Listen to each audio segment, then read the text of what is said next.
There we go. Hello, everybody. I know it's been like almost 2 months, maybe a month and a half. I don't know since my last stream, but some stuff happened last September. I'm sorry to say that our dog Bella suddenly passed, and that was one of the reasons why I decided to take a hiatus. And I didn't want to like turn my grief into content or something. But the other reason was also my highlight memory for Twitch was getting too full, like up to 90 out of 100 hours. So, like the past month, I've been basically just downloading and editing a bunch of my streams for YouTube, so then I can clear them out of my Twitch VOD memory. But all the streams take up a lot of space, and for a brief time, I ran out of memory on my computer. And it wasn't until like talking to some people that know computers better than me, like I found out the reason. Like I had to clear out my media cache on my computer in Adobe Premiere. I didn't know that was something I could do, but that just fixed the memory problem. And it's like, okay, now I can. I have way more space to like edit these videos and everything. But yeah, just yeah, if I do another animation stream in the kitchen, you're not going to see Bella there anymore. Unfortunately, that's I at least wanted to let people know that. But anyway, I'm gonna restart working on Ken the Nekomata's commission. Um, I did have an idea for like maybe a little memorial thing. Well, I'm not trying to say like a little a stream idea to like be a little tribute to Bella. Somewhere in my many books on my bookshelf here, I have a book called Scooby Doo's Guide to Life. Let me see if I can find it. It's like one of those books you'd see in a hello everybody, hello Wax Badger, hello Seamaster. Like it's one of those books you would have seen in like a scholastic book fair catalog thing if you were a 90s kid. I don't know if they still do those at schools anymore. But that's how I got several of the Garfield books I own and the Garfield's Pet Force books. Like many Garfield books, that I got were ordered through Scholastic Book Fair catalog things I'd get in elementary school. But let me see if I can find Scooby Doo's Guide to Life, because there's something in there that let's see. Oh, well, I don't know if I've ever shown this on stream. I went to the Nintendo store like I don't know, in August or September, and I got this little Tanuki Mario. Yeah, it's funny because do I have? Oh, here we go. Yeah, I had this Garfield doll when I was really young, and well, this is a replacement. The original is gone, but as a kid, I thought the tail Garfield had here in Raccoon Mario's tail. I know this is Tanuki soup, but I'm talking about when Mario's just in his regular raccoon form, with just the leaves, just the ears and tail. Like I thought, the tails looked similar as a kid. Yeah, it's kind of funny how Raccoon Mario kind of got the original Super Leaf power up kind of got genocid, and it's just been completely replaced with Tanuki Suit Mario, which is it's kind of weird because Raccoon Mario, that one, it's just although they still have that appearance in Smash Brothers, if you pick up the Super Leaf and you can float in the air, but it won't let you fly unless you're playing New Super Mario Brothers 2 on the 3DS, which I just like to call Super Mario Leftovers because I don't know, it's just I don't know, redoing New Super Mario Brothers DS, but I don't know, they add the Super Leaf. I should find my Scooby Doo book wherever it is. It's weird. I'm seeing like a bunch of old books I haven't looked at in years. Well, I guess maybe I could do some book nostalgia. I don't know if anyone ever remembered these books. Horrible Histories. I had 6 of them. 2 of them are missing. Angry Aztecs, Awesome Egyptians, Rotten Romans. Vicious Viking. The ones I'm missing are Groovy Greeks and Measly Middle Ages. But I was surprised to learn that there's also a TV series, and it's basically they do a bunch of bizarre skits and in live action, and it's basically live action versions of the strange cartoons they have in these books. But my favorite one was Measly Middle Ages, just because there's a section where it explains in cartoon form how not the serfdom system worked, going from the peasants to the king, and basically for each level, the peasants, the serfs, the knights, the king and queen, it's like everyone's on the bottom saying how much they have it bad, and then the women are like, we have it even worse. And then finally you get to God himself, and he's like, I am God. I thought I made all men equal. My friend here shall, sort things out. And then God's friend, quote unquote, is the Grim Reaper, and he's like, I am death. They're all equal as far as I'm concerned, but I will give them the plague and, teach them a lesson or something. And basically, peasants then became valuable because they kept dying from the plague. And I don't know, as a kid, I just found that fucking hilarious. Seeing God be an asshole sending the Grim Reaper on people. I don't know, a bit of like my first exposure to blasphemous humor that isn't just people saying God damn it in a movie or something. And then later on in the book, they like have a medieval teacher complaining about how insolent and disobedient children are when in schools. And then Deary, the author, is like, as you can see, not much has changed. And then they show a cartoon of a modern classroom with the Grim Reaper as the teacher, and he's like, do as I tell you or die. And he has a ruler or something that he swishes. Yeah, I kind of liked that.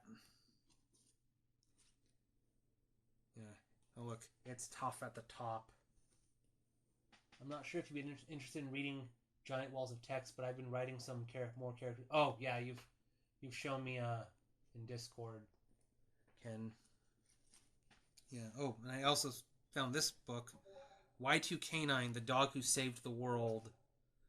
And the thing I remember about this book is that it's about a dog who talks to friends online, and then he uncovers some sort of, I'm trying to remember, like some sort of weird plot with the villain, but it's like kind of the first time it teaches you that people you talk to online aren't going to be like who you think they are in real life, because spoilers for a 25-year-old book or something. The dog meets his friends, and then one of them poses a bodybuilder in instant message, but then finds out he's actually just a chubby schlub or something. And his online friends are just surprised to discover that the who they thought they were talking to online was really just a dog that knows how to use a computer somehow.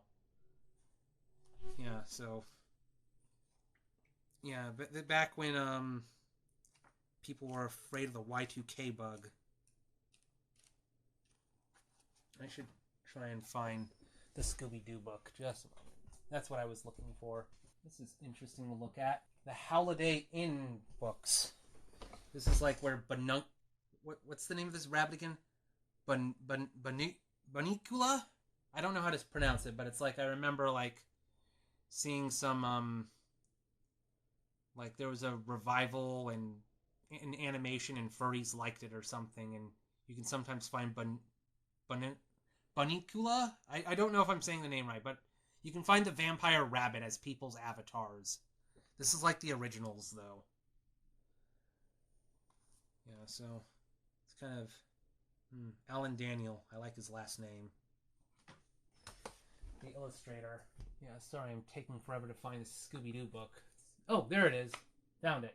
Oh, I should probably also pull out a second book I have up here on my bookshelf.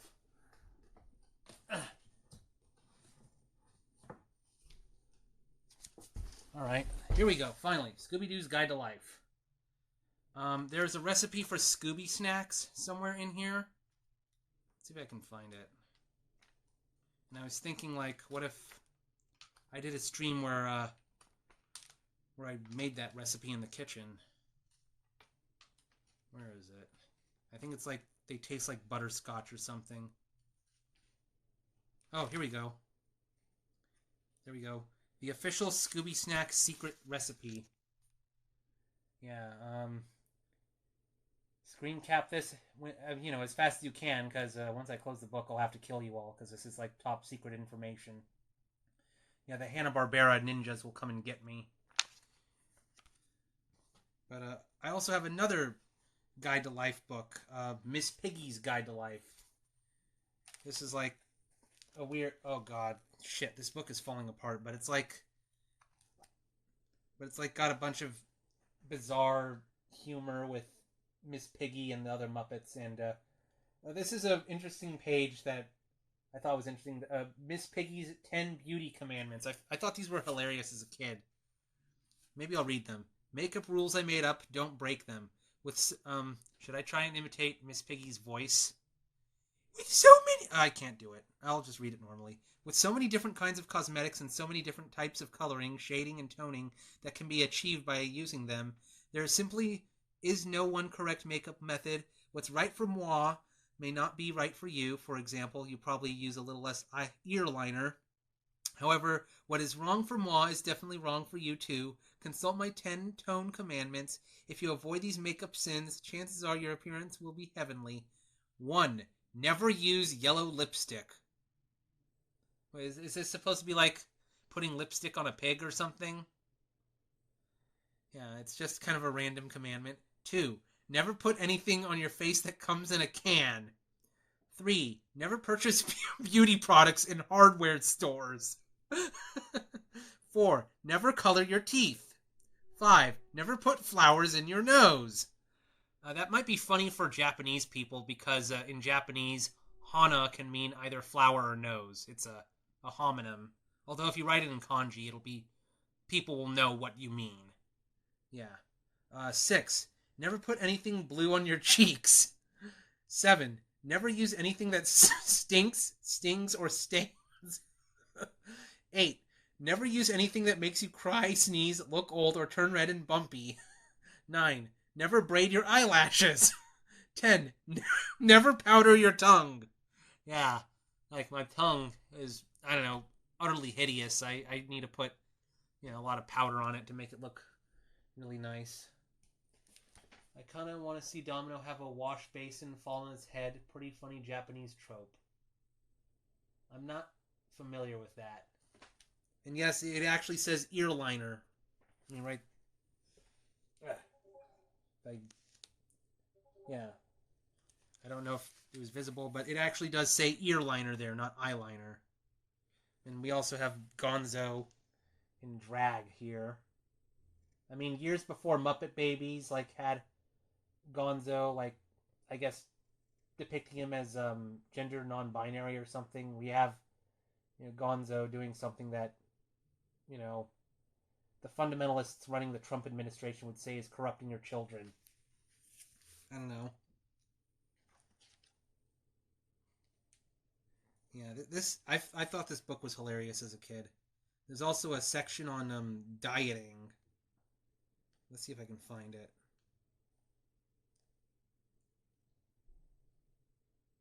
Entertaining. Oh, here we go. Yeah, Miss Piggy's section on dieting, and she gives like a whole week of recipes, and you can do Sunday, small quiche appetizer. I don't know if I'm saying that right. Ravioli with French fried potatoes, chocolate cake a la mode, very large cola drink. Well, it goes on and on for the whole week. And then from Sunday through Saturday, and then it says,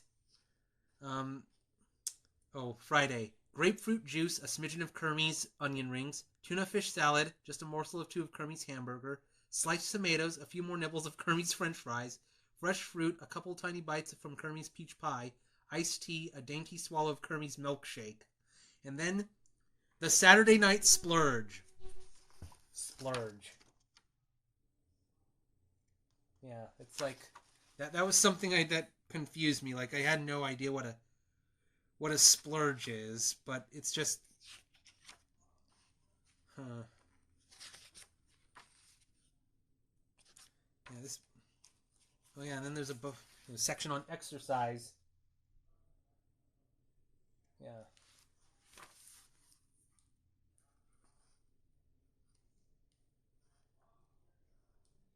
this was a... Oh, wow. And even a section on... So she has a section on dieting and a section on food. And a recipe for Chinese banquet. Dial 555-6780. I'm not sure if I'm going to get in trouble for reading out a number in this book, even though it's made up. 2. Give order. 3. No MSG, please. 4. Ask for extra fortune cookies. 5. Give name and address. 6. Get purse out. Note the noodle dishes are terrible. No deliveries after 10 p.m. Okay, that's a bit strange. So basically how to order Chinese food or something?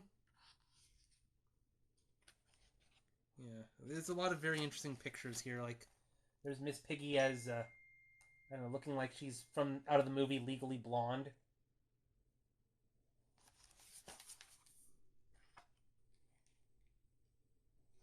Yeah, this book, unfortunately, is kind of falling apart, probably because as a kid I tore it apart or something.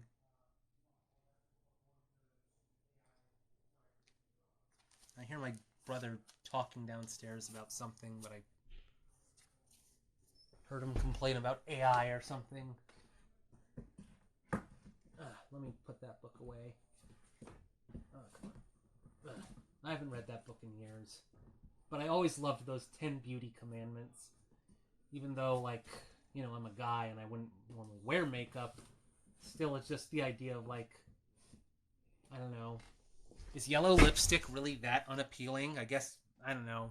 Maybe in some people's minds it looks like someone pissed on your lips. Personally, I think Miss Piggy would rather go out for Chinese where it's more elegantly served. Yeah, I mean, that book's from, what, the 80s or 90s? So, like, it's not going to have references to, like, Uber Eats or whatever. Let me put these books away. But I'll keep the Scooby Doo one out, because, you know, I might want to use that one.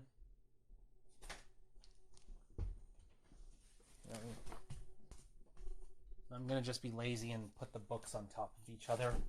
Oh, yes? Oh, thank you, Gabe. Yeah, my brother makes an off-screen cameo. Okay. What else do I want to do before I start animating? Oh, well. Last Saturday was the No Kings thing. And, I missed the No Kings. I was, I don't remember when the first one was. June? May? I don't remember. But this time I made sure to be there, and, I made 2 little signs just with my Copic markers. Really simple one, No Kings 2025. And then, why does Trump release Santos but not the Epstein files? I kind of ran out of space to write files. This I did like the day before was when George Santos got like clemency or whatever. So I just decided to, I don't know, be relevant. And the local news actually mentioned this in one of their articles, which was pretty neat.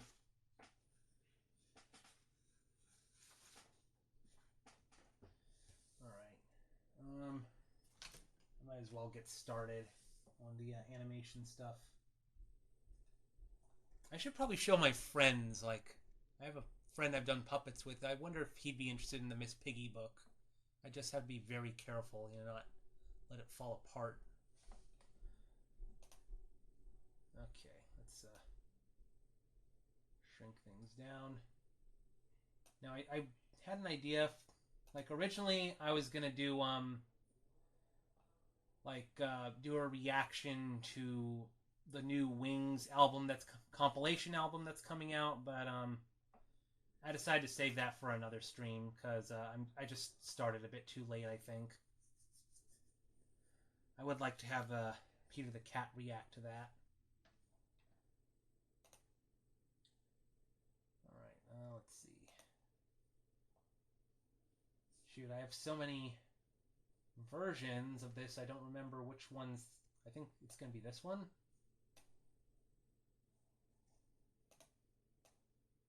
Something I thought of doing was, like, finally drawing the banister or whatever that would go in front of, Baccio. If I bring up... Oh yeah. Like I've got a bunch of my files here. If you want to... The sneak preview of what I had in mind. Yeah. Today's topic. You know, I'll use this as like maybe Sunday or another day when I have more time, you know, talking about the Wings compilation. We're not getting London Town or Back to the Egg. And also controversy with TwitchCon, which happened a few days ago. Yeah, I have some feelings about that. Okay, what was I... Okay, let's open this up. Oh, good, I have screen caps. Oh, wow, I actually made a... Oh, yeah! Yeah, I took screen caps and I forgot I made a little GIF out of them. That's why I thought this was a still image. Yeah, but what I wanted to focus on was making the banister here. That'd be in front of Baccio. Maybe the background. I'm not sure if it'd like be bleachers or something. I don't know if you like. I'm tempted to commission you something else along this. Oh, that would be fine. Like I'm just trying. Like, did you want bleachers to match the original cartoon Ken, or like a unique background or something? Because I was thinking of like going to some baseball fields that are like near my house and like taking photo refs of the bleachers there, but you know they'd be steel bleachers, not like a wooden 1930s bleacher. Yeah, I was thinking of huh.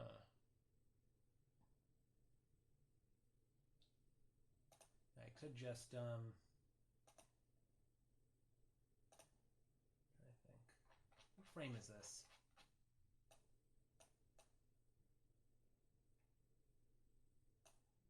Okay. Well, let's go to frame 1.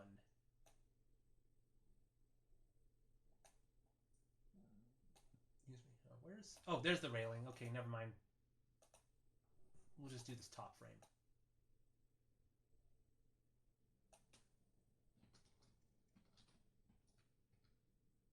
There.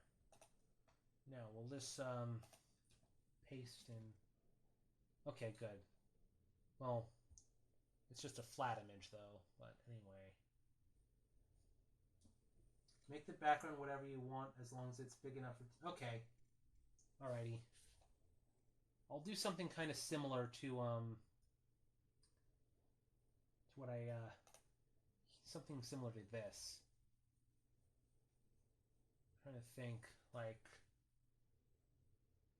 I've been to the Alameda County Fair in Pleasanton, and they have a whole, what is it called, a stadium, a derby. Well, they have a place for horse races, but I don't know. I think it's mostly just it's been a while since I last been there, so I don't remember if there were seats or something. But that would be like, I don't know, a good place for references. Banister lines. I don't know. Banister color.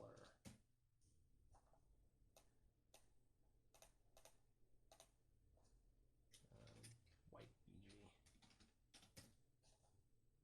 In case I want to...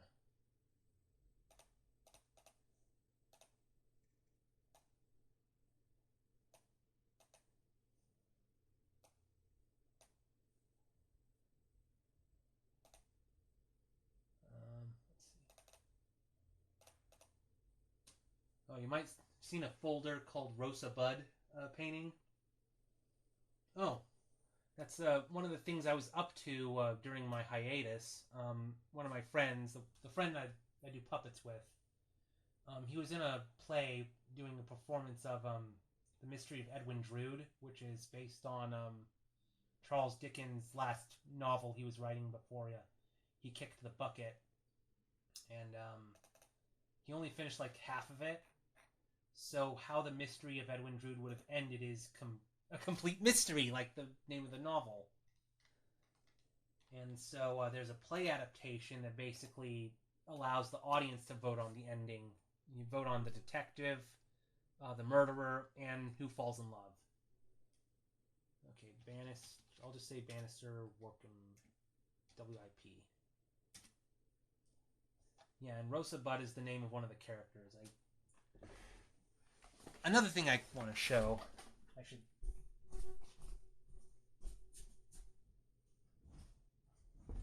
Oh crap. I have.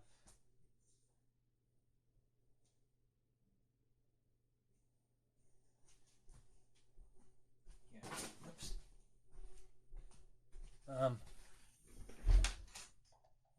Just a moment. Let me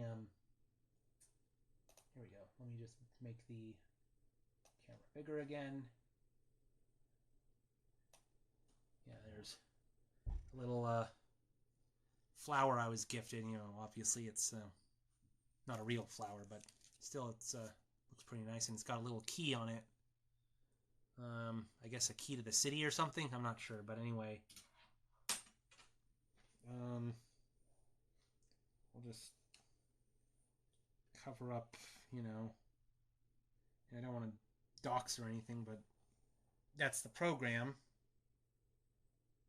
And since I helped with the painting and I also edited some videos to help for their social media, I'm listed in the program. Yeah, I don't want to expose anyone's people's names, but it says Dan Parrish there. Yeah. Yeah, I said Dan, not Daniel. I don't know why. But, you know, I'm Guinea Pig Dan, not Guinea Pig Daniel. Okay. Anywho. Granted, Bomb and Bocce are as tall as 3 feet, like actual stuffed toys that would have been made at the time. HTFM hypothetically would have aired, so I reckon the seats they're sitting... Oh, okay. What's HTFM stand for? Like, I'm not good with internet slang. Well, I guess I could... Trump reportedly consumed by fear of death, reports say. Oh. You know, I guess, you know, that Grim Reaper going swish! Like from Measly Middle Ages. HTMF? Or what was it again? Oh, okay. I thought... Okay, it's the acronym for your web series. My bad. I thought this was like internet slang or something.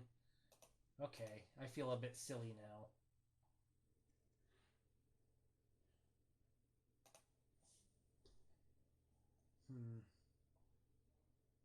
Guess I'll sketch. I mean, it's easier to sketch in Sketchbook Pro, but... Actually, wait. I can, like, copy layers or something.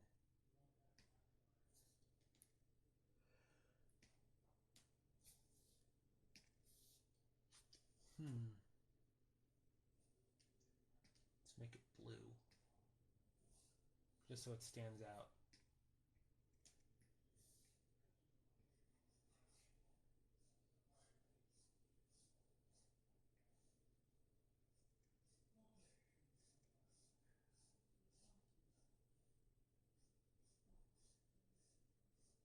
Yeah, we'll have the top of the banister there. I don't know, maybe chairs or something behind them.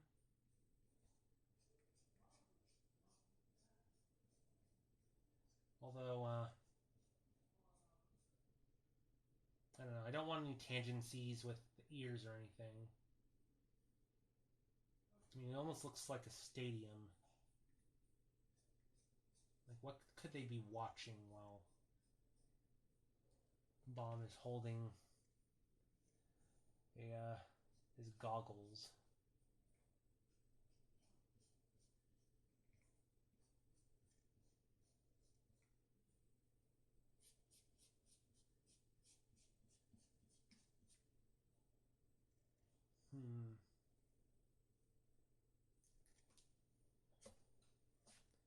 Yeah, this is just a rough sketch.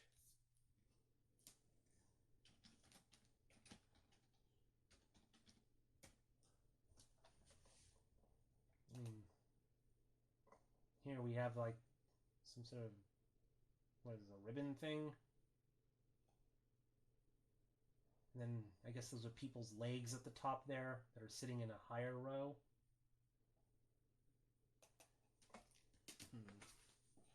I got a message on my phone. Let me see.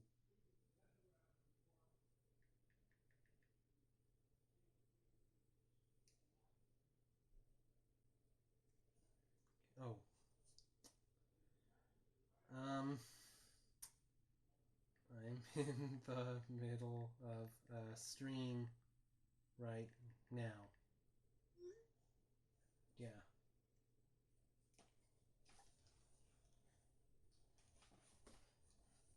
Yeah, sorry.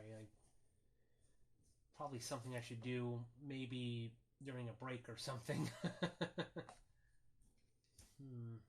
Trying to think, like,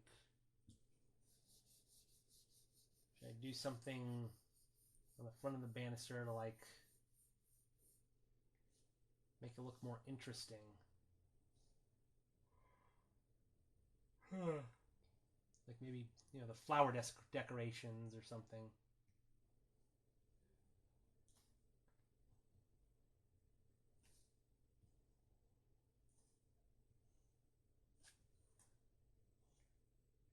Draperies for something. I don't know.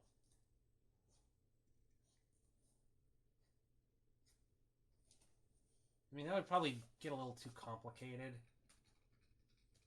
The main focus should be the animation, not like the background. So I don't have to make everything look exactly pretty or something.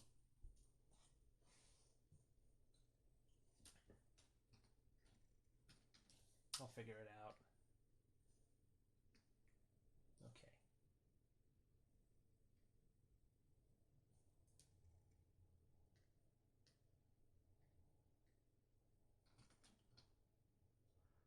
Okay, we have a problem here where it's it makes the entire background white and it's not transparent. Let's see what happens if I do this in Photoshop. Can I do this in Photoshop? Do I have to go new or something?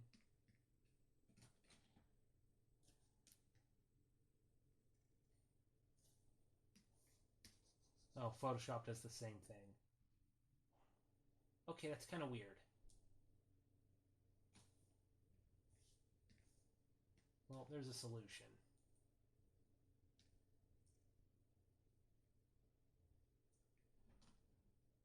Save.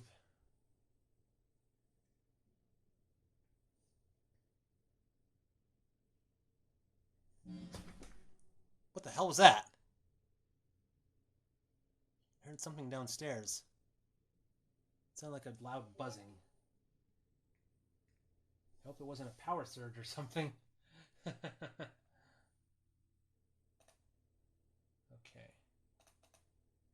No, not that section. Under artwork.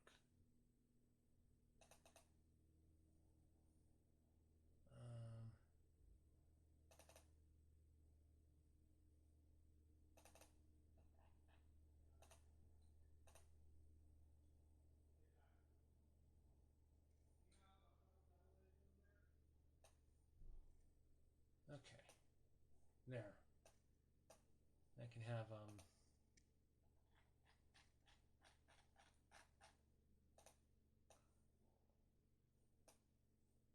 there, I can just get rid of that. That's much easier. Now it's all see-through.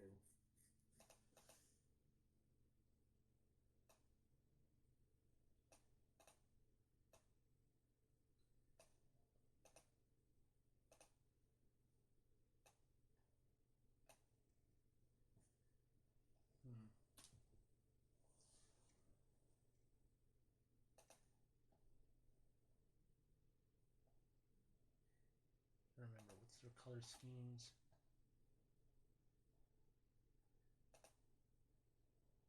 Yeah, one's yellow, one's orange. Yeah, I'm just trying to think, like, when I color this, I want colors that'll make the two of them, pop out. But I don't want, like, colors that are too distracting either.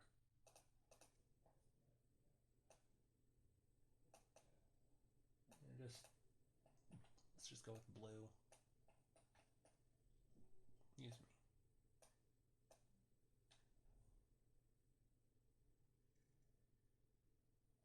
Actually,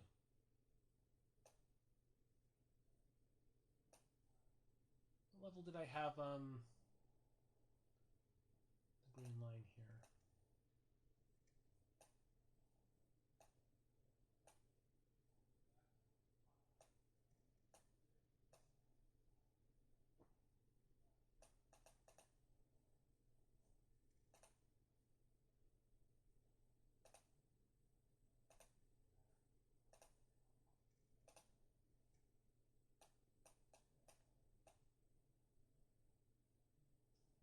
Okay.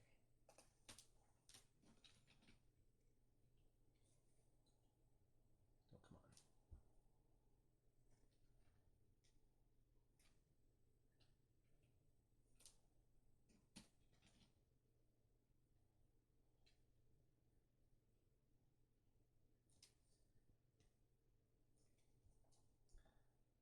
come on.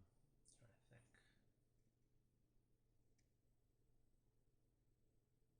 If I get permission from the actress that played Rosa Budd, I might post the painting I did. I was thinking of putting it on my portfolio, but also maybe on Instagram or Facebook or something. I don't know if I'd feel comfortable posting it on for Affinity or DeviantArt with all my furry stuff, because it is a painting of one of the actresses. Because at one point early on in the play, there's a line of dialogue where Edwin Drood is talking about Rosa Budd, and in the dialogue of the play, Edwin Drood says something like, this is a painting I did of Rosa. It's not one of my better paintings. Which, I tried to make it look as good as I could, even though the dialogue says, this isn't the best painting I've done. And I've not painted in years, so, it's not going to be the best painting ever, just like the dialogue of the play says. Wait, I thought oh, shoot, I was meant to put this on the color layer.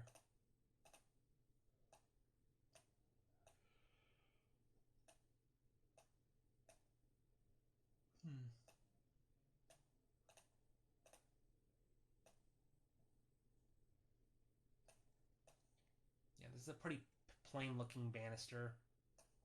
It could be in a hockey rink or something, just because of the light color. I'm trying to decide, do I prefer the top of the banister being lighter, or would I like it the other way around where it's darker?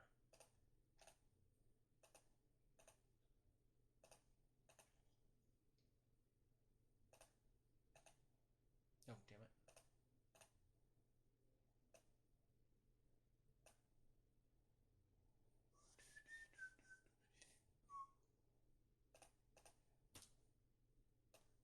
Oops.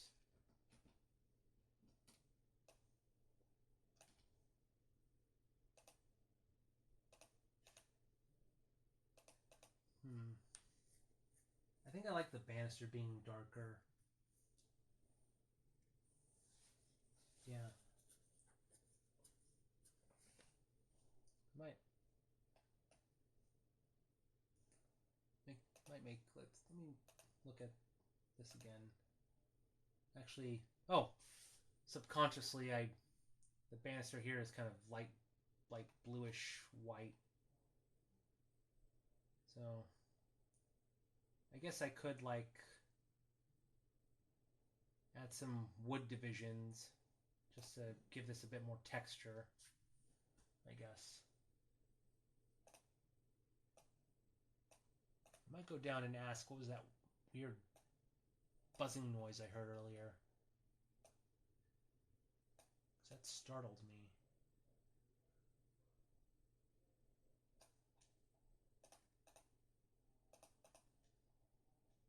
Oh yeah, something else you might notice. I put in the corner twitch.tv/GuineaPigDan. Because in a lot of my streams I've been editing and reposting to YouTube, I manually put in twitch.tv/GuineaPigDan, but now it's like I'll just have it on the stream itself instead of something I edit into the video when it's in Premiere. So just in case, I don't know, someone reposts one of my streams without me knowing, you know, people will know where this madness came from.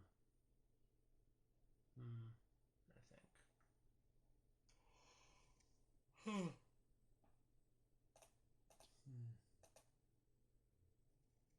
What if I had it brown? Let's see how that looks.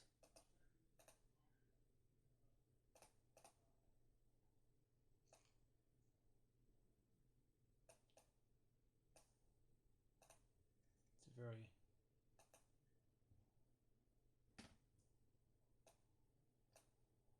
Let's see what color that is.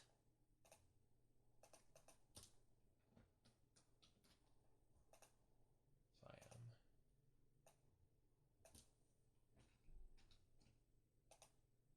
okay. Let's see how this looks. I don't really like that color. Keeping it, I don't know, I kind of like it just being light white like this. I don't know, maybe they're at a... I don't know, I just think ice rink for some reason. Like maybe they're watching a hockey game. The wall behind them. I'm not sure what color I'd make it.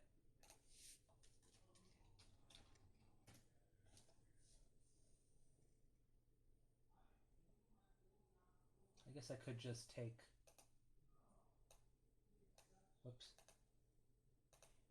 Take the banister color there, a lighter color, and just make it more gray or something.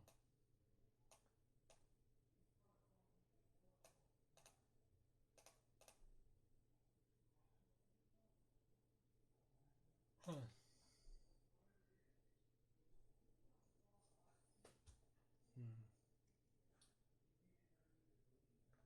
Kind of tempted, like, add a little bit of a gray thing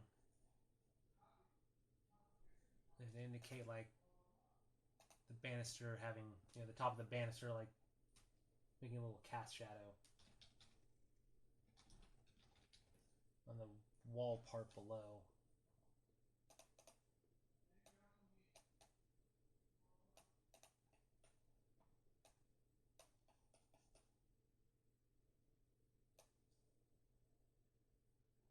Huh.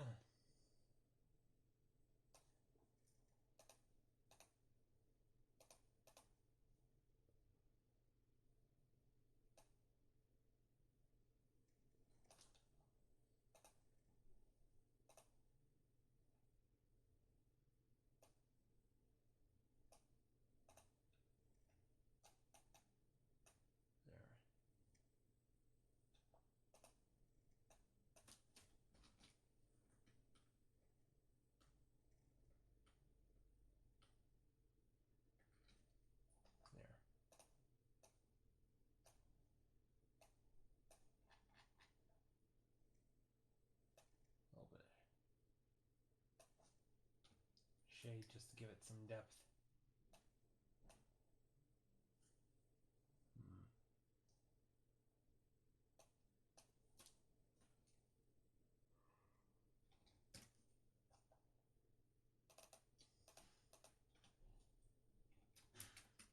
There we go.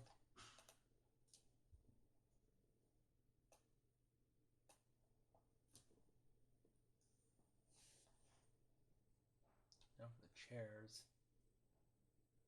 I didn't really, you know, when I made this, I didn't really think about the dimensions. Like, it might have been better if I made it an even number or something, just so I could easily reduce the size or something.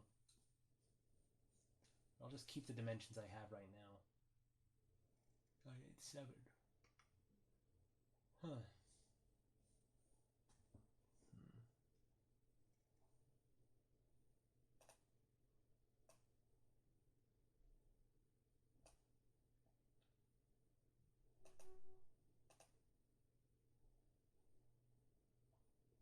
to think. Do I want chairs behind them?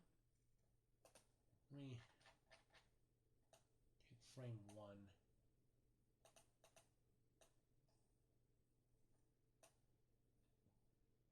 Yeah, this might be better. Just so I can see their starting positions. Oh,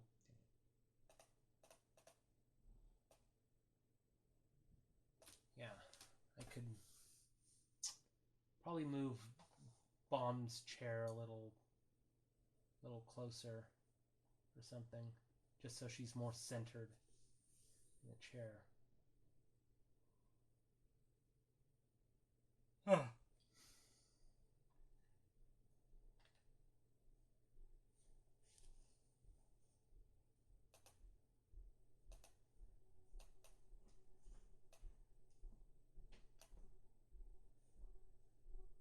Let me open that in Photoshop.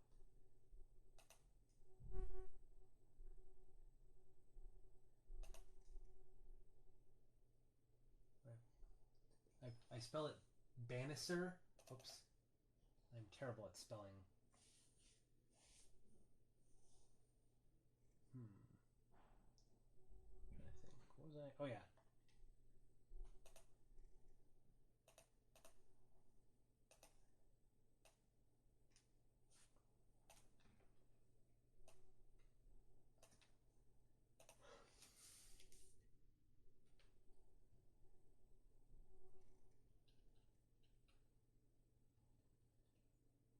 There. I might make the other seats closer if I'm going to make them the same size also.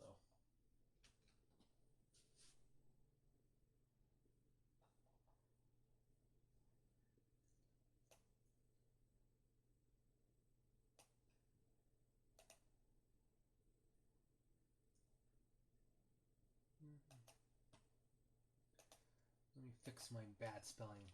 Bannister. There.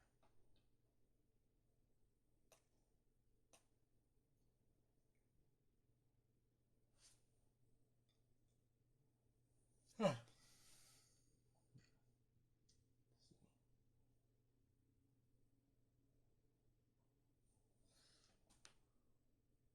What if I made the seats like dark blue? They'd stand out from the background, but also they'd be distinguishable.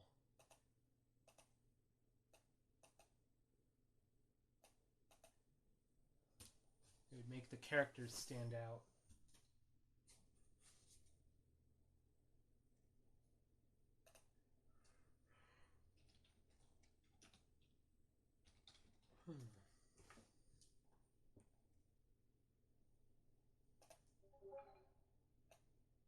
Yeah, Discord changed its sound effect. Let me close Discord just so it doesn't keep making that noise. Just a moment. Let me.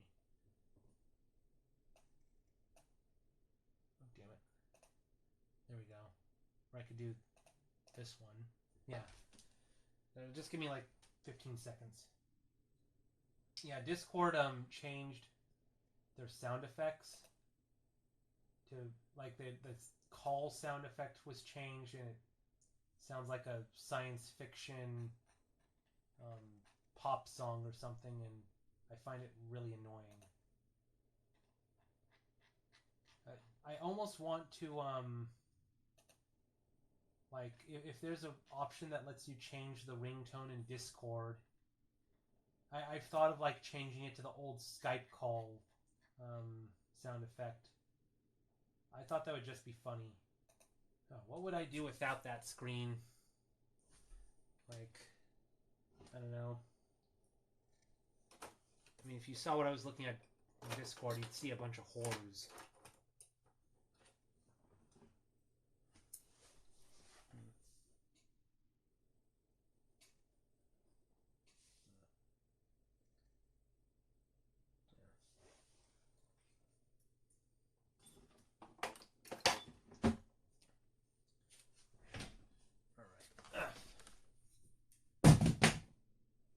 Oh, that was my phone. It just dropped out of my pocket.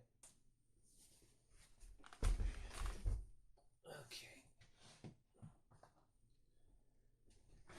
Thankfully, the screen is not cracked. There's been several times I've had to replace my screen protector, and it's annoying to have to spend money on something dumb.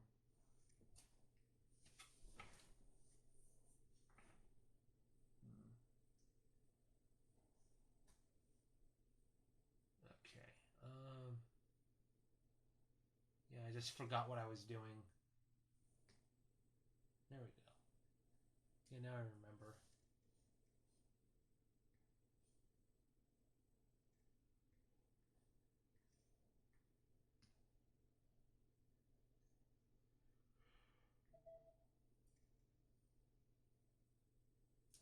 I hate cracked screens. At least I spared that me when I got a new phone back in June. Yeah, I had to get a new phone like last year, and it cost like $1,000. And like, because my old phone just suddenly died and stopped working. But I mean, while it was expensive, um, it was a blessing in disguise. Just because my new phone, like the sound is a lot better, and I think the resolution for videos is better also.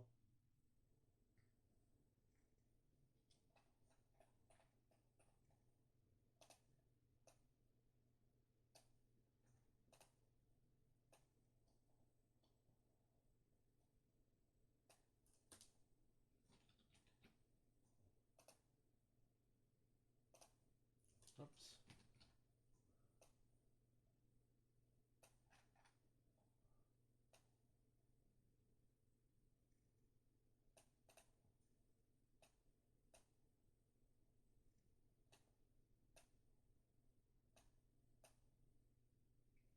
Since I saw the Edwin Drood play, the songs from the play like stuck in my head. Like like there's one song for a character named Neville Landless and his sister Helena Landless called British Subject, and since the play takes place in the 1800s, I mean it's weird. It's a play within a play.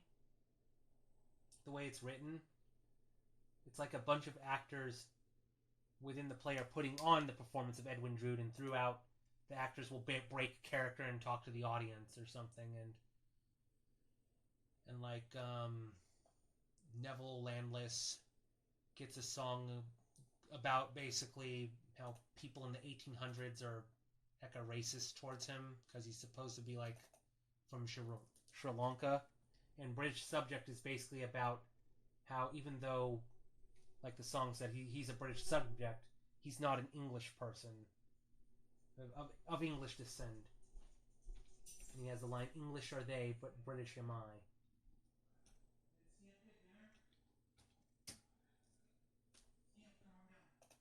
No, Scamp didn't eat, but he's being fed now. I can hear Scamp shaking.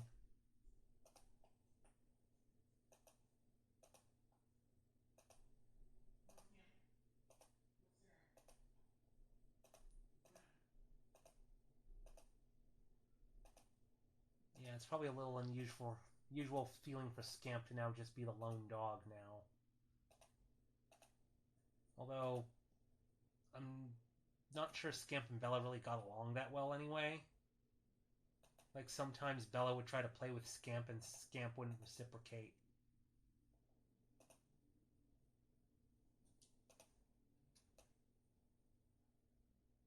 And Bella would never play with our other dog, Sully, though.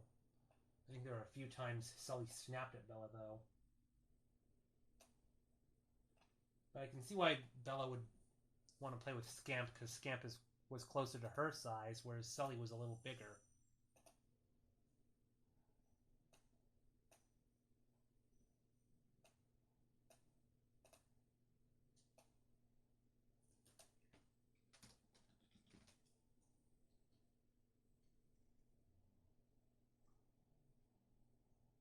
I do wonder if I have any photos of Bella with our oldest dog, Speck, because I went back through some old dog photos I posted, and I saw that I had a photo of Bella and Sully together back in 2011, and that would have probably been when we still had Speck. So I wonder if I look on old really old burned CDs, like, will I find photos of Speck together with Bella or something? Because then the weird thing would be Bella would be the last dog that knew all of our dogs, being around for Speck, Sully, and Scamp. Because we didn't adopt Scamp until after we had to put Speck down. So Speck is kind of the big brother Scamp never knew he had.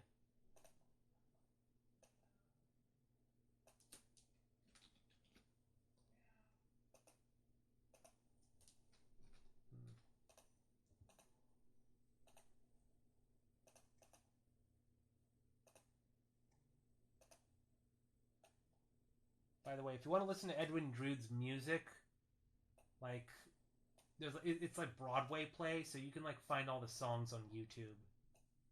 And because the audience is allowed to vote on the ending, who becomes the lovers, who's the killer, and who's the detective, it's like there's going to be like multiple versions of songs. Like you'll have multiple characters doing songs where they're revealed to be the detective, or multiple songs where someone gets revealed as the killer, and then I think there might be multiple versions of the song where for the lovers.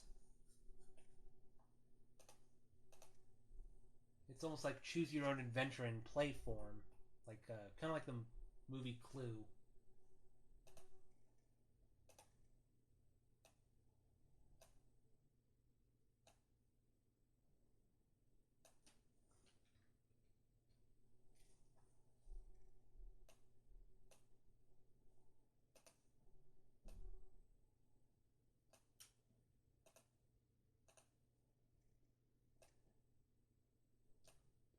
Yeah, there we go. Making sure all the chairs are evenly spaced.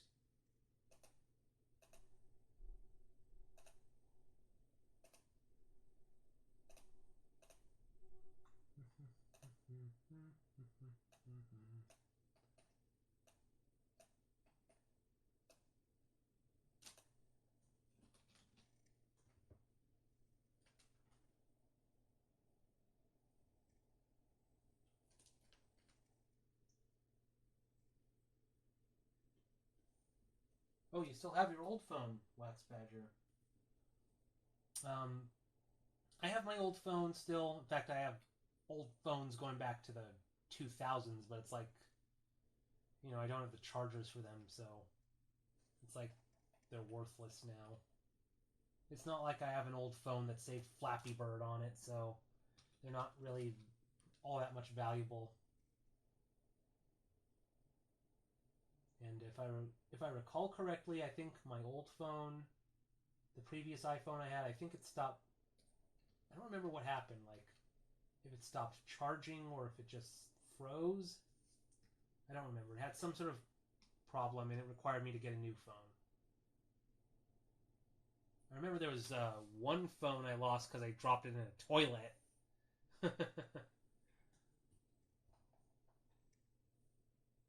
But it didn't immediately die. That took like a month or so, and then I think that's when I got my previous phone, and then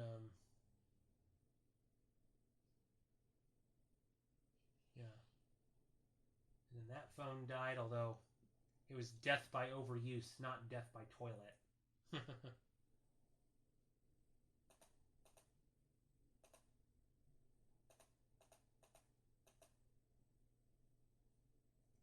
There's a weird thing about this version of GIMP. It has issues like merging lines. Like if I try to, I don't know if it'll be visible.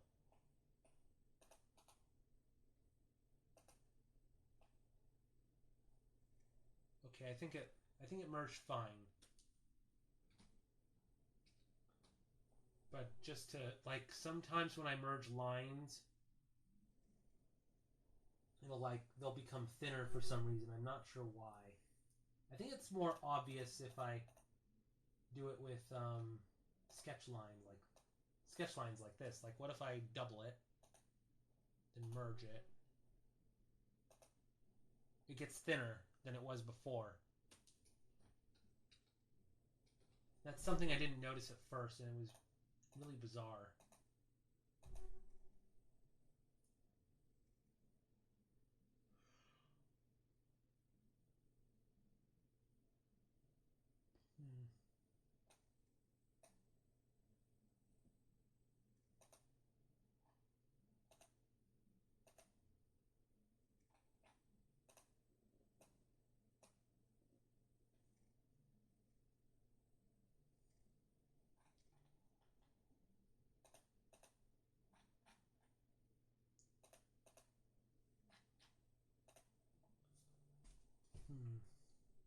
I don't think I have to be too detailed with the background. This is probably good. I keep the... I don't know, where they are can be left ambiguous.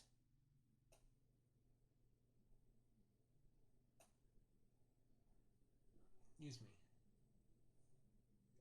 Ugh, geez, I got hiccups.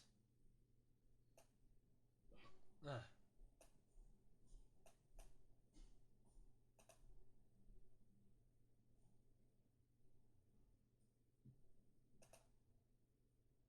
Let's call this banister work in progress 1.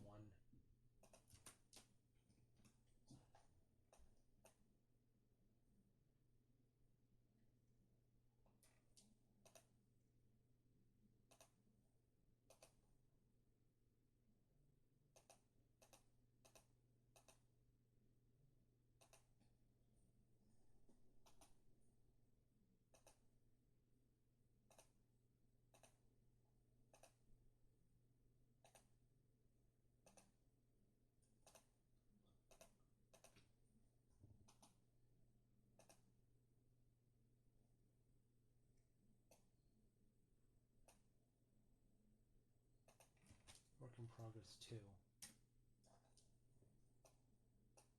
So whenever I like outline and color Bomb and Baccio, you know, I'll have to put these elements, the banister and the background, like put those in every frame, which will probably be... Actually, I can just like duplicate a bunch of times, so it wouldn't be that... It would take a while to do, but it will be kind of annoying having to do that with every single frame.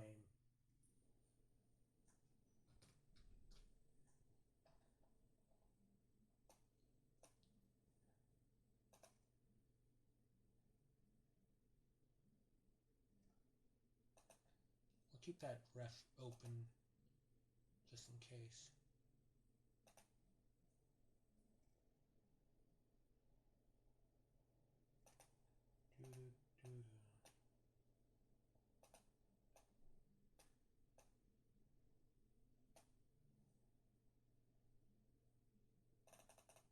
And on 7.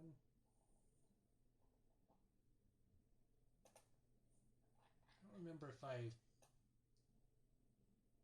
Did I have it on this frame for a reason? It's when Baccio goes in to start wiggling his ears. Let me bring up one of my animatics. It was on version number 7.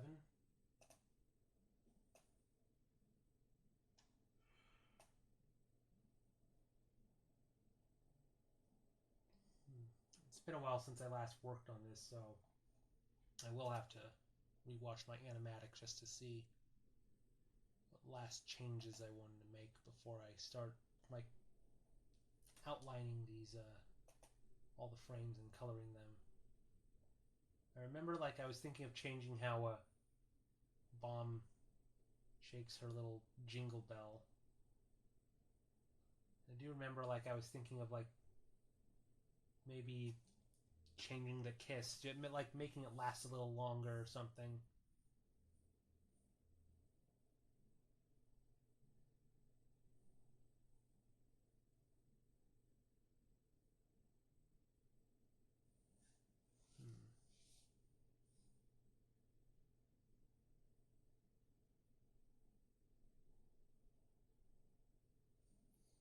There's one frame in the kiss I find a little strange looking that I want to change.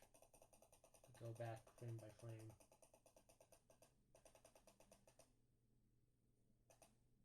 Looks okay.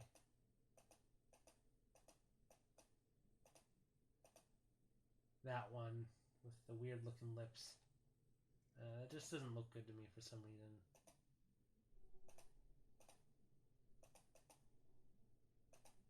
I'm not sure if that's a bit too much of a snap between that frame and this frame. I don't know. What frame is this? 98.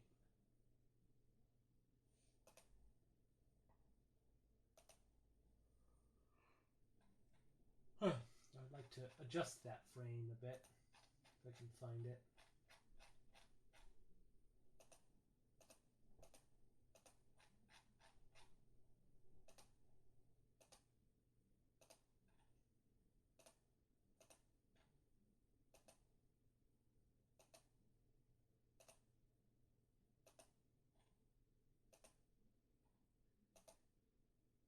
Okay, I think it's this frame here. Wait, did I write down the keyframe number?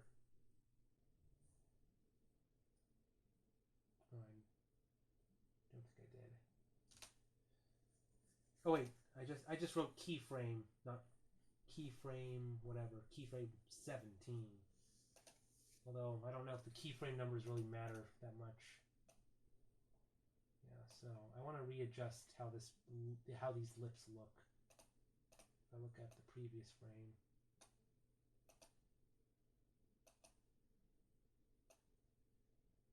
Okay. I'll start readjusting these animation frames, but first I need to take a bathroom break, so maybe BRB. Okay, I'm back. Guess who's back? Back again. Guess who's back? Tell a friend. Alright, I guess another little diversion. Oh, come on. Shoot. Here we go. Another little diversion I wanted to do. I was in Rasputin's a while ago and I got like one of Jello's spoken word albums. High Priest of Harmful Matter. This is his second spoken word album where he talks about the Frankenchrist trial where the Dead Kennedys album Frankenchrist came with an R-rated poster by H.R. Giger. I don't think I want to say the name of the poster on stream, but the poster is on the Wikipedia page for Frankenchrist, and it is explicit, so I don't know. Don't look at it if, I don't know, you're easily offended or something. But it's like Jello Alternative Tentacles, his record company, like got sued, and he managed to win the case though, because I think the way he put it, it's like they won the battle but lost the war technically. But it's very interesting to listen to, and the album cover is pretty wild. And let's see. Also, I don't remember if I bought this at the same time or separately, but this is another one of his spoken. Actually, okay, this one I bought like maybe a year ago or something, but this is his fourth spoken word album, Beyond the Valley of the Gift Police, and it's like kind of a mock Disney scene. It's very strange, but this has one of my favorite monologues of his called Eric Meets the Moose Diarrhea Salesman, which is basically his autobiography. And then his fifth spoken word album, If Evolution is Outlawed, Then Only Outlaws Will Evolve. A parody of the line, If Guns Are Outlawed, Then Only Outlaws Will Own Guns. From, I think, 1999. I know it's from 1999 because he mentions Marilyn Manson and Columbine, I think. And I don't know, what if I made some album covers that look, well, I could if I wanted to, because I think this one's the Disneyland, that one's a painting. Let me check. Is this a Winston Smith collage or something?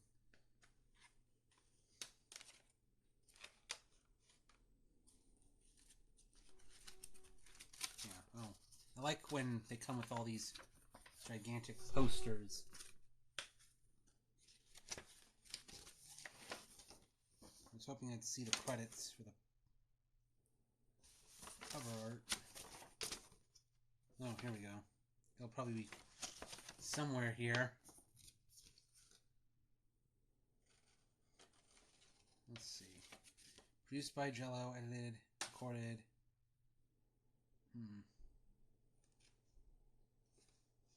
Sleeve concept Biafra. Yeah, artwork Winston Smith. Yeah, so this is more of a Winston Smith's collages.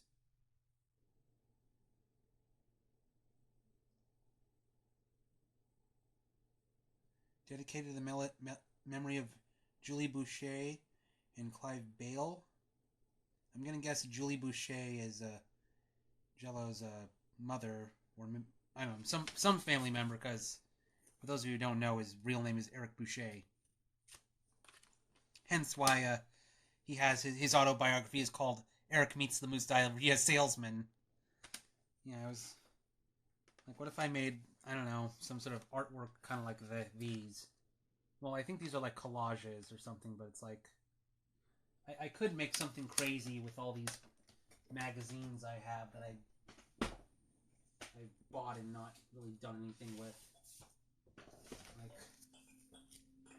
Elvis's Deal with the Devil, exposed 50 years later. Or Priscilla killed Lisa Marie. Well, two Elvis-related tabloids. But like, I don't know. I was thinking like maybe cutting out words or pictures and making something really bizarre. Oh, hello, Zikule? Is that... I'm trying to remember. Zeke. Oh, rating with a party of 3. Thank you. I'm trying to remember. Zeke. Did you draw something for me before? Let me see if I can find it. Because the name Zeke sounds familiar. Yeah, was it this drawing of Domino? I might be misremembering someone else. Yeah. Looking at some, if you're just coming in, I was looking at some of Jello Biafra's spoken word albums. I was thinking, like, I don't know, what if I was to, like, listen to one of these on stream? I don't know if it'd break copyright or something, but then, like, as I'm listening, maybe I, like, look up some of the things Jello talks about, just, like, to me, this was the context in which he was speaking about these events. Plus, this is a bunch of, I think he recorded this in 1989, and then these are, like, recorded in the 90s. So a lot of the news events he talks about with the first Bush administration and the Clinton administration, like, it's stuff I wouldn't remember. I used to have another one of his spoken word albums, I think his third one, called I Blow Minds for a Living, and it has a hand coming out of a toilet. Years before Skibbity Toilet became a meme. But I had to give that one back because one of the CDs was defective and didn't work, unfortunately. Yeah, let me put those away. Yeah, I have a bunch of celebrity tabloid magazines here. Just like, I haven't had an idea of like to do like a cutout collage similar to this thing I did. Yeah, I want to do like some sort of follow up. Fight to kill your town today. Like somewhere I have some. I have spare cutouts from. Is it like on? Did I put it in here? Oh, I guess I have the cutouts underneath my little guinea pig plushies. But like, I found some things that like say sex hex, and I was thinking of like, I don't know, like juxtaposing very strange phrases or images together to make something bizarre. Like when I did the it was like a collage thing with Winston Smith back in February. Like he had a bunch of really old magazines from like the 50s and 60s, and there were a lot of interesting things, like just bizarre advertisements. Those are where I got those cutouts. There were also some newer magazines, and I'm trying to think. There was a particular celebrity face that I really liked. Let's see, I've got a bunch of my cutouts here. Yeah, like I should probably put them in a bag or something. Like, oh, here we go. Like this bizarre looking face. Wax Badger told me who this celebrity was. I didn't remember her name, but I just liked this really weird face. Like, yeah.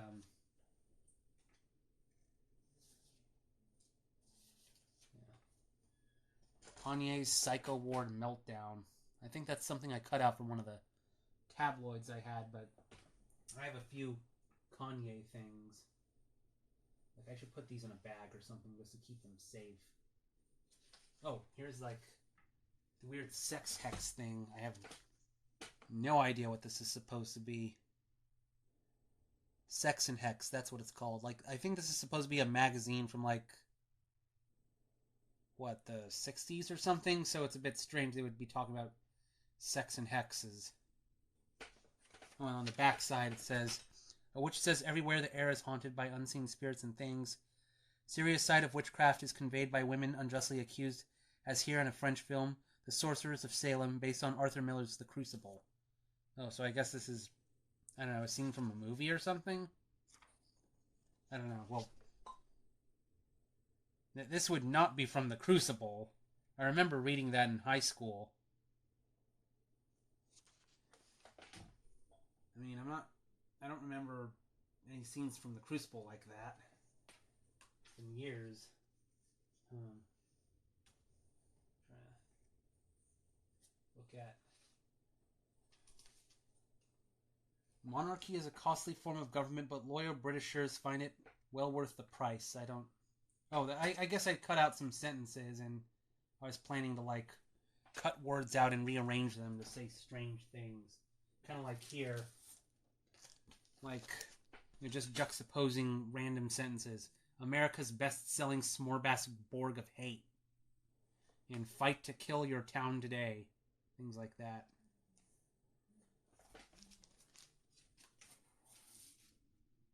Like, I think that your town today, I think that originally came from some sort of advertisement that said, what if Jesus came to your town today? But then I just took those words by themselves and then juxtaposed them with the sentence, fight to kill.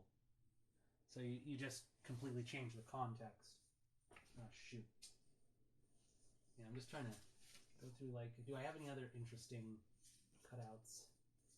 Oh, yeah, there was, like, a old, like, science magazine or something, and it had pictures of like a picture of an atom or something. I'd ask, how's it going up there beyond the pearly gates? Oh, ask Jesus that question? Oh.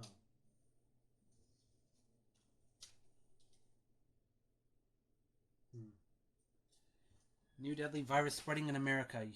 What you need to know. Well, obviously I could, like, maybe make some sort of mock disease warning where, I don't know, like, maybe I take that and then, I don't know, juxtapose it with this face.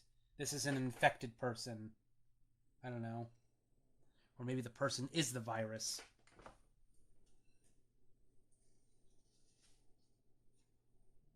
Oh, this is something I glued, but I haven't applied anywhere. Some sort of advertisement with peanuts. Charlie Brown says, if you added up the money Falcon owners save on gas each year, what would you call it? What do you think it would equal? And Lucy says something, but I pasted on top. Merchandise of death, Charlie Brown.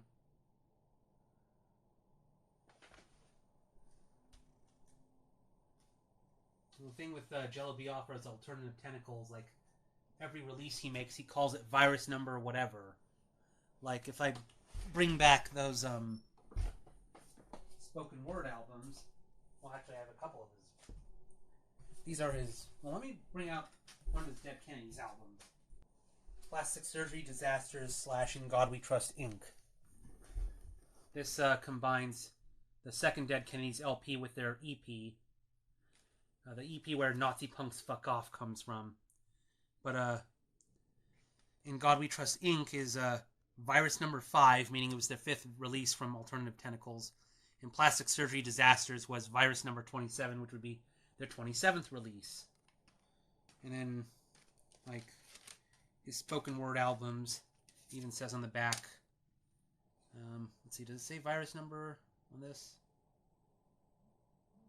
Oh yeah, there we go. Virus 66 CD, like there in the corner. And on the gift police. Let's see if it says Virus 150. If evolution is outlawed, only outlaws will evolve. It says Virus 201. 201. And then some of his post-Dead Kennedys releases. Like Never Breathe What You Can't See. Virus 300. And then Jello Biafra and the Melvins. Sieg Howdy. Where is it? Does it say Virus 350? So I guess significant releases he'll release for like 100 or 50 or something. I have been thinking, like, in his most recent album, Tea Party Revenge Porn, which was an album he did about the first Trump administration, that one is Virus 500, and it actually has a COVID virus on it. If I open it up. Yeah, look at that. It's smiling at you. Yeah. Give COVID a nice big hug.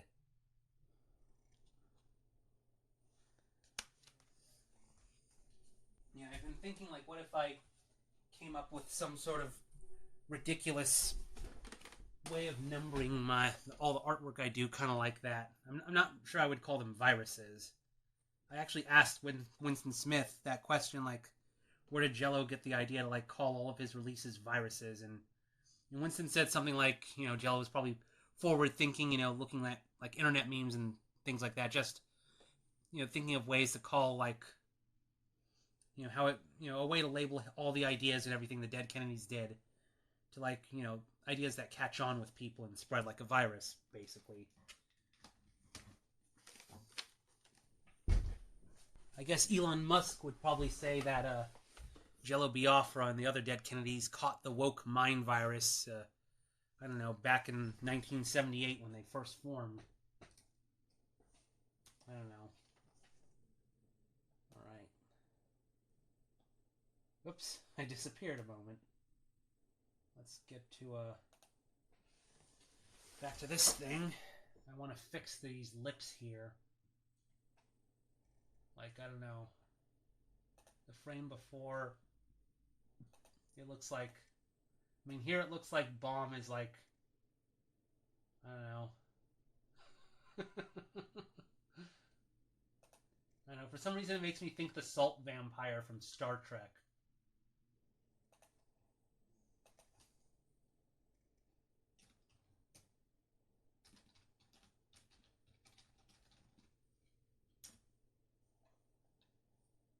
Wow, it's really just called the Salt Vampire? They don't have... Yeah, I don't know. For some reason I just think that, like a suction cup mouth. Even though it doesn't actually, like, absorb salt through its mouth. It does it through its fingers. Like you can see there. In that picture of Captain Kirk.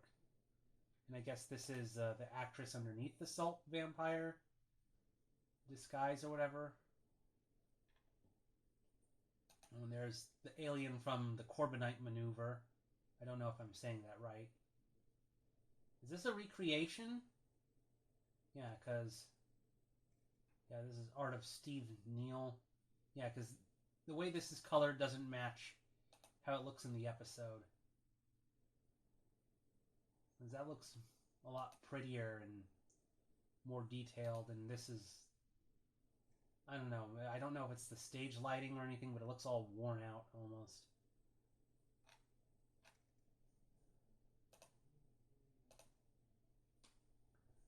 Alright, well... Okay, let's give Bomb some lips that don't look so salt vampire-y.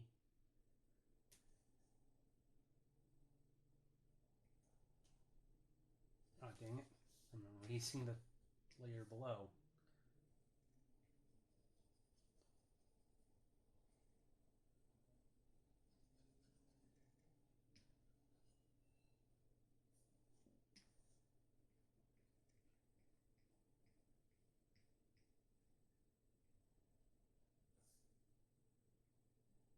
Okay. Remember triangle nose.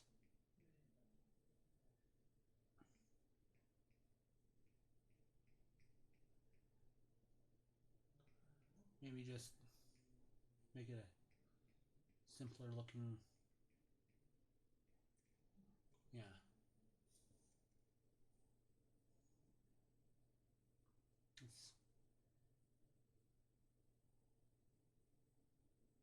Yeah, making the mouth a little smaller like that just makes it look a little less ridiculous in my mind. I'll have to fix her body. Yeah, there's a lot of...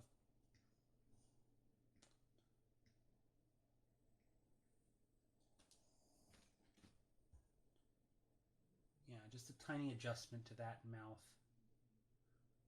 To not, I don't know, just sticking out a lot like that just looks a little too silly to me. I mean, it's supposed to be a silly animation, but, you know, not like they look deformed or something. I want to, like, do more to this animation than just change one frame.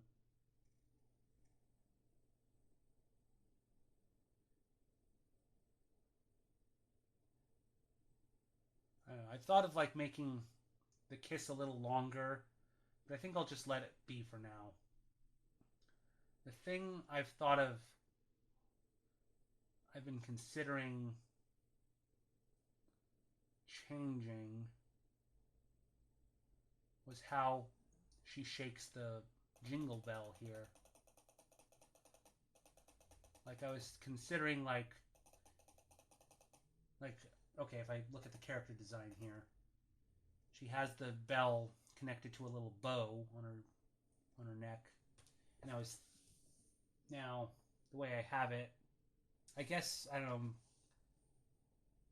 like, the thing I was concerned about was how does she just take the bell, the bell off and put it back on just like that? Almost like it was attached with Velcro or something, but I'm thinking, like, what if she took the bow off entirely and shook the jingle bell and then put the bow around her neck back on, just to make it... it would be complicated to animate, but I think it would just make more sense. Unless... Oh. What does woke mean again? I erased the definition from my mind. Okay, the word woke... Okay, sorry for this tangent. But for those of you who don't know what woke means... Okay, woke, black slang, I guess wiki? Okay, I'll just read Wikipedia. Woke is an adjective derived from African American English since the 1930s or earlier to refer to awakeness of racial prejudice and discrimination, often in the construction stay woke. The term acquired political connotations in the 1970s and gained further popularity in the 2010s with the hashtag stay woke. Over time, woke came to be used to refer to broader awareness of social inequities such as sexism, blah, blah, blah, blah, blah. It started off as a term in the black community to describe injustices, and then it got co-opted by larger culture to just refer to, like, any annoying liberal politics in movies or games or whatever. That's the layman's definition I'll give.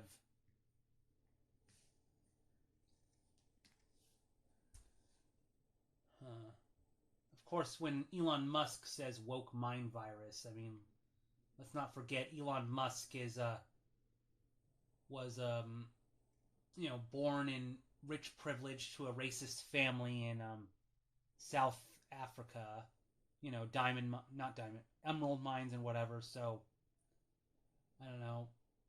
So for him, anyone slightly left wing of Rush Limbaugh or something is going to be too woke for him.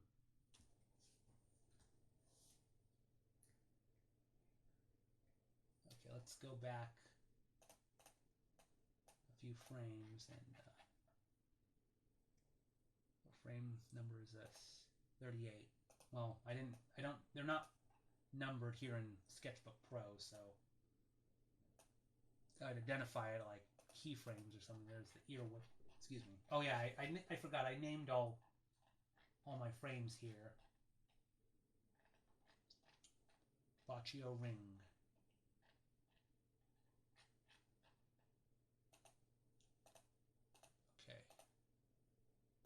Okay, reanimating how she takes off the bell.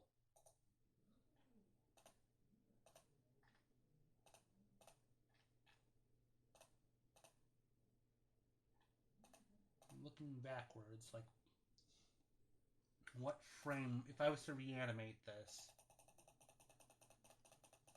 like what frame would I start on?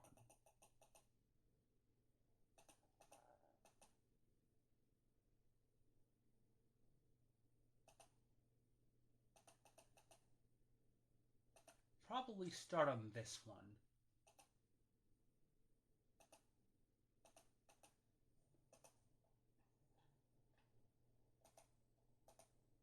Okay, this is... Alright, let me... This is like... maybe the last thing I'd want to adjust before I like try to clean up all the drawings and everything. Just redoing this bell shaking animation.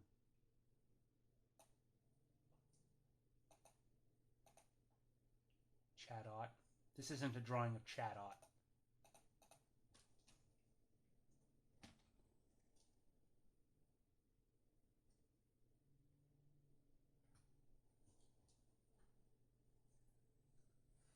So in other words, the word just means awareness of lightly to heavily sensitive topics.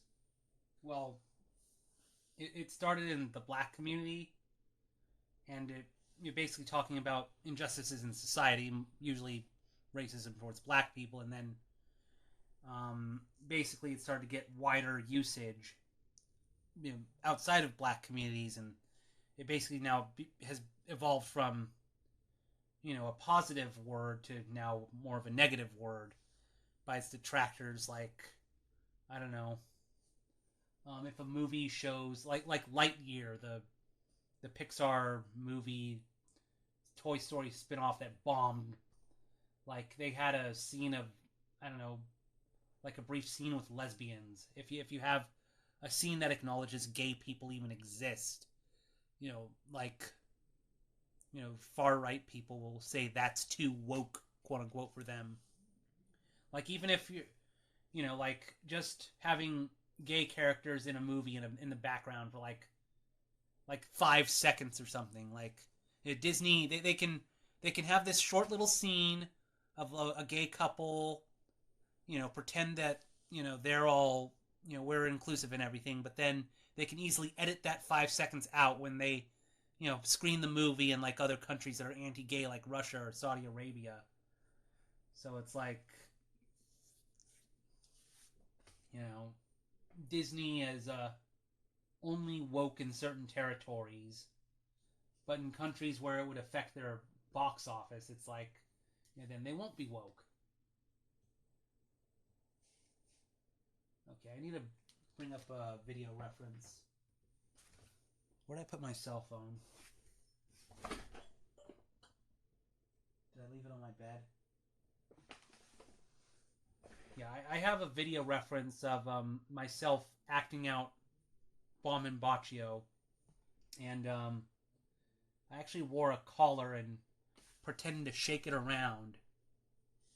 So, and used that as reference. Like, so the frames where Bomb is taking off the bell, those can be redrawn, but as for the frames where she's shaking the bell, like I could probably keep her body looking the same, but I'll just redraw how her hand looks, shaking the bow up and down with the bell attached to it.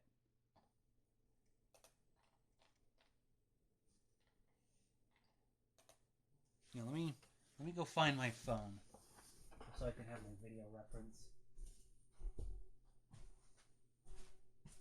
Where did I put it? Jeez. Yeah, sorry for the interrupt. Oh, wait. I had my phone right here the whole time. Yeah, that's how forgetful I am. Oh, where are my glasses? Where did I put them? Oh, wait, they're on my face. I was wearing them the whole time. That's happened to me a couple times.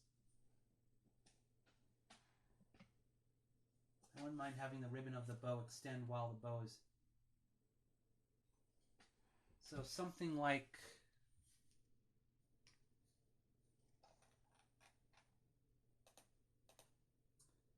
Like the ribbon, kind of like... If it was like this. I mean, it's probably not easy to see, but like...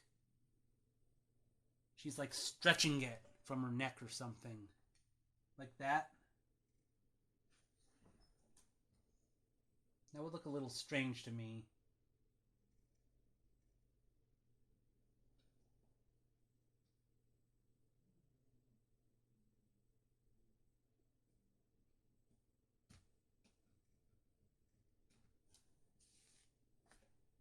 Yeah, I'm trying to...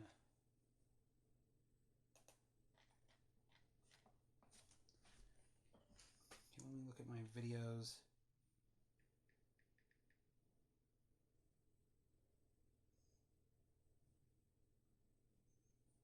I'm not sure I'm comfortable showing video references on my phone. Some of these photo refs I have on my phone are kind of embarrassing.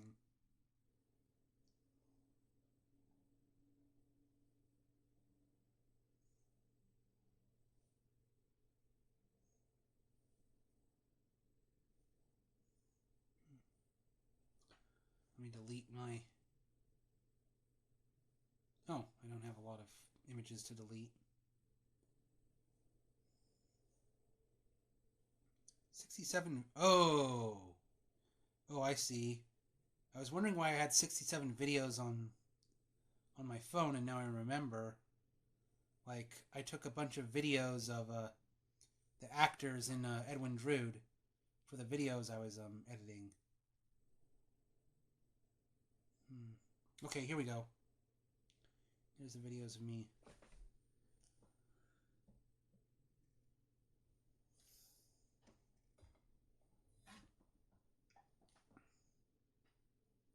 See if I... Yeah, if I bring... Yeah, like, that's me acting out Boccio.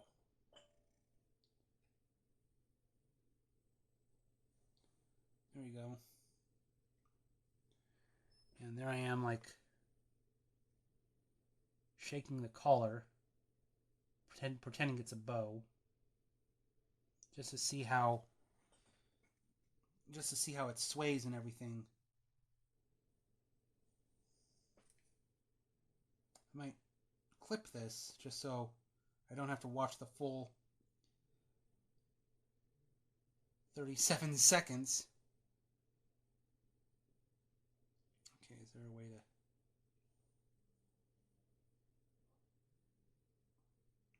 to... Okay, here's a way to clip it. Okay.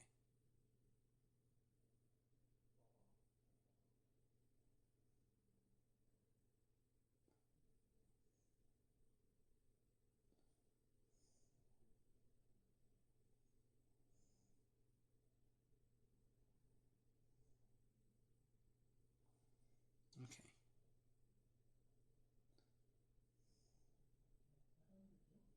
Save video as new clip.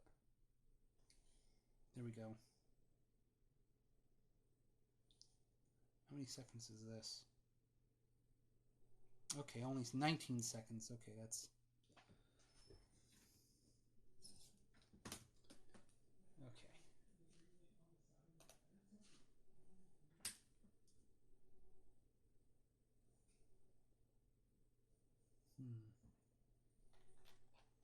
Frame was I on? Not that one. I made sure to save this as a separate file, so let me...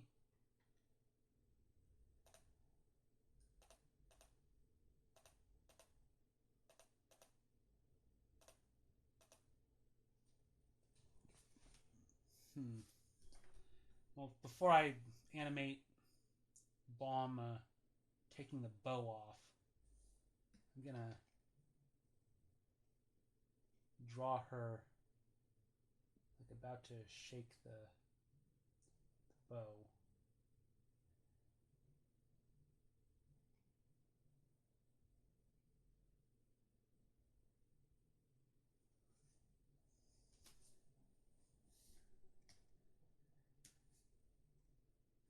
Yeah.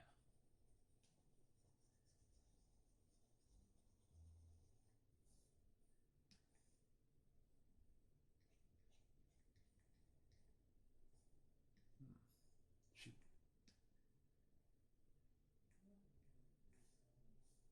You gotta remember, like, she doesn't have definable fingers, just little stuffed.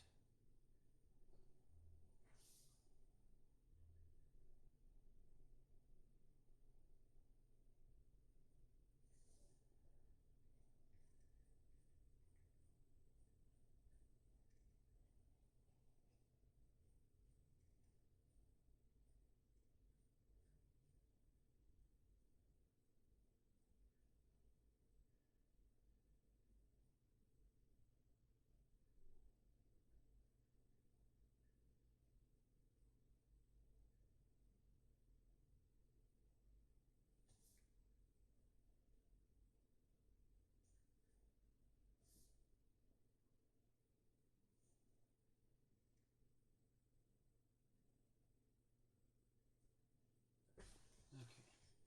One.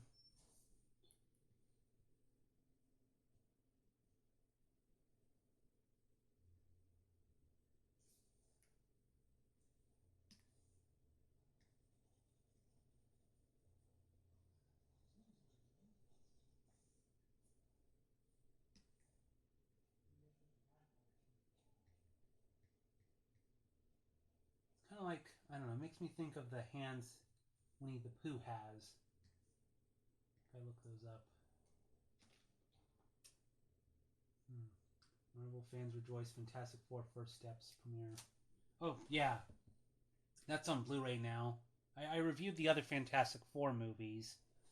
Peter the Cat doing the 1994 movie, the 2005 and 2007 movies, and already did Fan Four Stick like 10 years ago.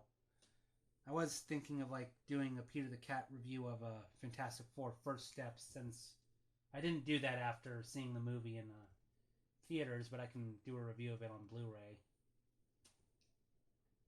Where was I? Winnie the Pooh. Wait, salt and pepper shaker. What was that? Why was I searching salt? Yeah, I'm thinking like it kind of makes me think Winnie the Pooh's hands here, the way they bend. These are sentient stuffed toys inspired by Nintendo's Mii's, after all. When was the last time you saw a Mii with dexterity, let alone consistent bodies? Oh yeah. Do they still have Mii's on the Switch 2? I haven't gotten the Switch 2 yet, but I imagine they have to have them. I'm curious, how long is the Sakurai Kirby air ride thing? Let me look that up really. Jonathan Major just trying to make a comeback. Whatever. Okay, Kirby's Air Ride Direct. I know there's...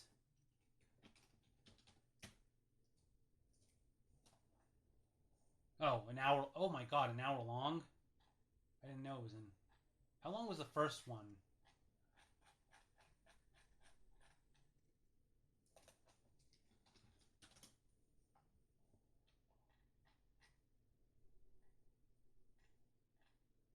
The Legend of Marty, the Green Thwomp. Okay, maybe I should just look at the Nintendo of America. Like, how long was the first direct where they revealed it? Where the hell is it? Hades 2. Oh, I've seen people play that. What the fuck is happening here? EA Sports Some guy in his bathrobe. That's just strange. Okay.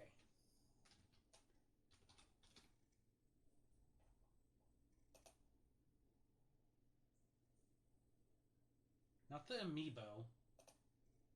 Like, I thought there was a... Wasn't there a first direct for Kirby's Air Ride? Or am I misremembering? Was it like the reveal of Kirby's Air Ride like part of a longer direct? I don't know. I don't keep up with all the Nintendo Directs, so if I don't know if they were like I didn't know they're doing another ukulele. I don't know if that's like a re-release of the original game or if that's a sequel. I can't.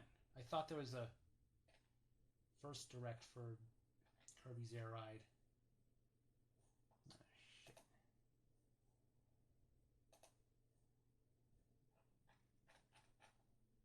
What if I just say Kirby's Air Ride Direct 1?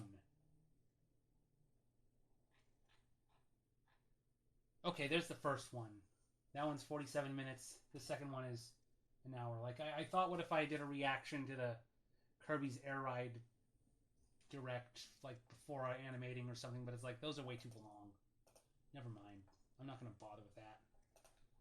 I've never played Kirby's Air Ride, so I don't even know if it's any good. Let's just draw the collar here.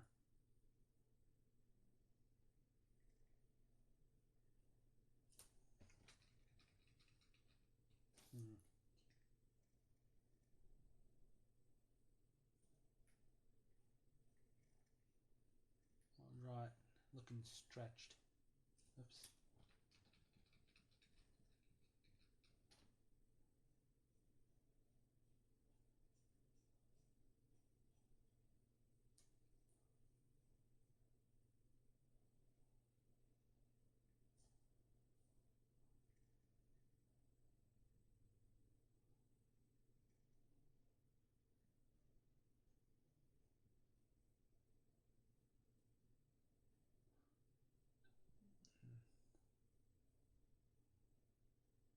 Okay, it's probably not going to look the best.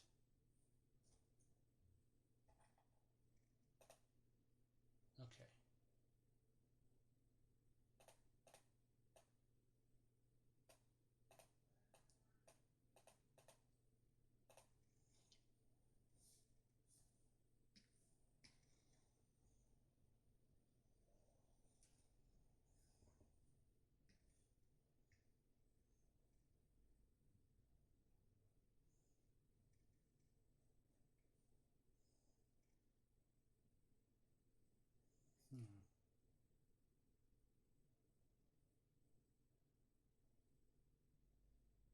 Okay, looking at my video reference, the collar I was swinging around is a lot floppier. So that would probably make the animation look more lively.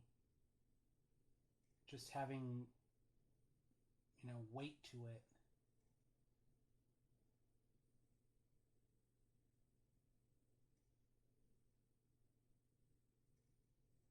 And right now I'm just lifting it up, though. So maybe... Okay, so there's a frame where... Okay, I think that's when she's about to move it downward, so... Maybe here, in this frame, the collar starts to snap up or something. If I look at... come on. I probably should have done this animation in this ref video in like slow motion so I'd have more frames to look at.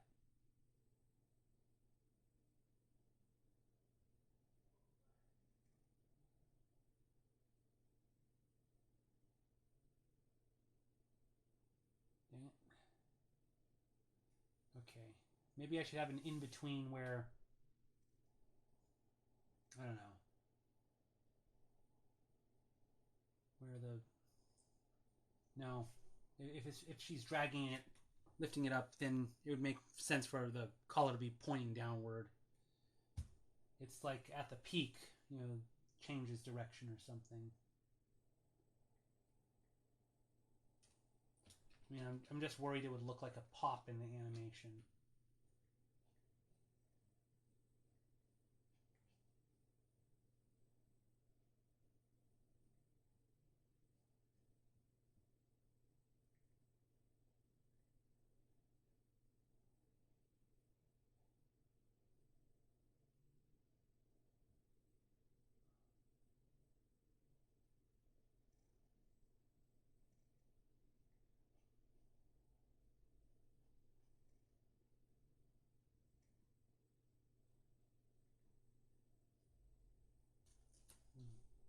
Meant to have the ribbon connected to the bell while Bomb is shaking the bell. Oh.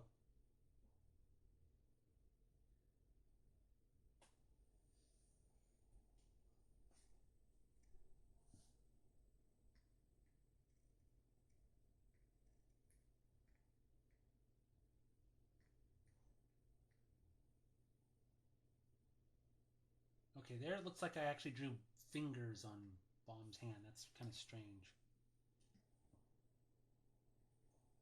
Of course, I don't want the bell to hit Boccio, so I might have to move him over a few inches.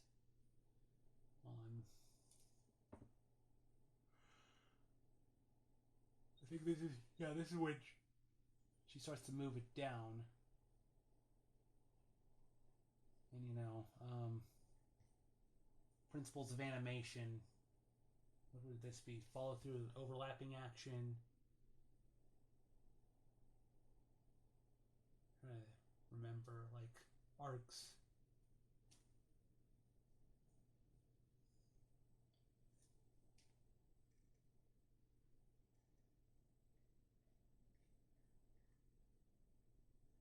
Okay, yeah, this might...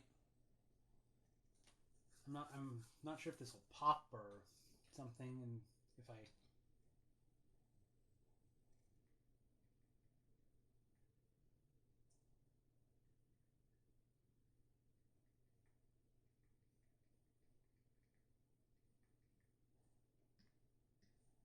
Yeah, oops.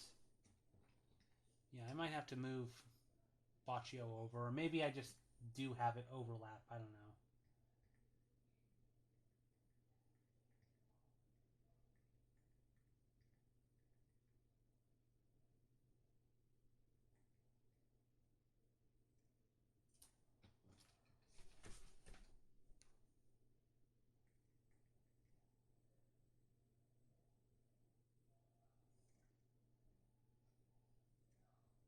You know,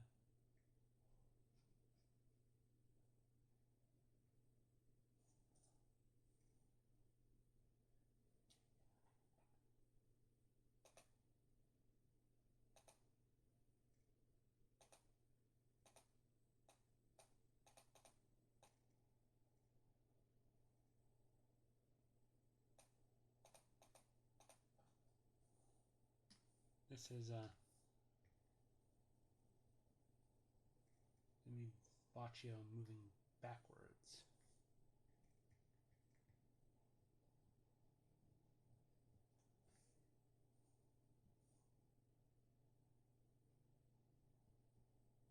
I need some water.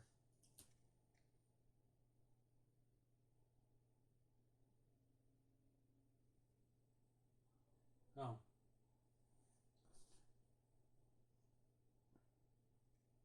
Well, what I was thinking was, like, she undoes the ribbon, you know, holds it like, here, let me get a dog collar. Yeah, this is what I was gonna try and have the animation look like. If I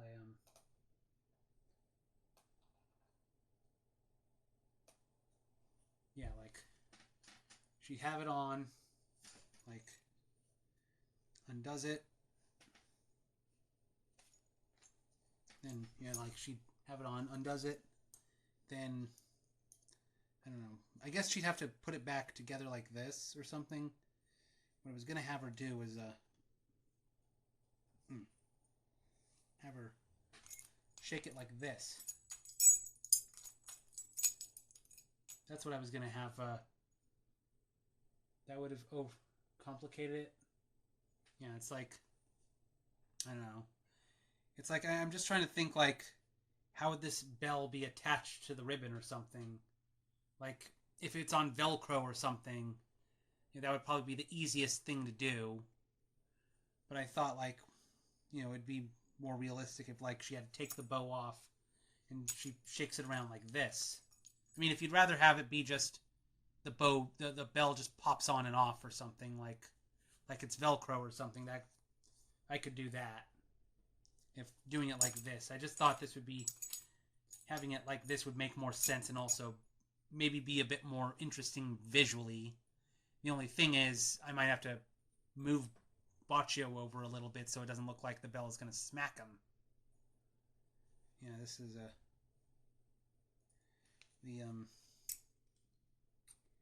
I'll cover that up. Yeah, the old collar of my dog Speck. Yeah, so Speck gets a little cameo here, using his old collar as a prop. Yeah.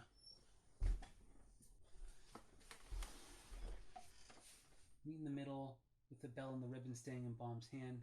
Okay, so the ribbon itself, I guess, is attached to the bell. So it's kind of like, but the collar itself stays around her neck.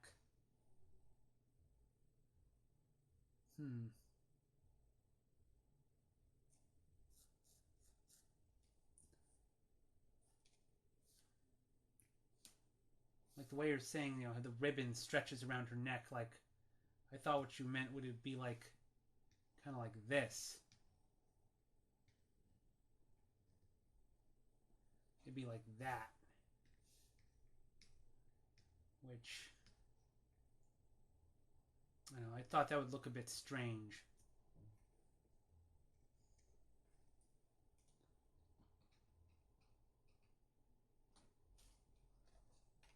I mean, I could have it where it's the bow itself is still attached to the bell, kind of like that.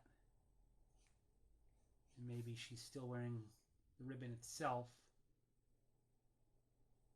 like there's two separate parts or something.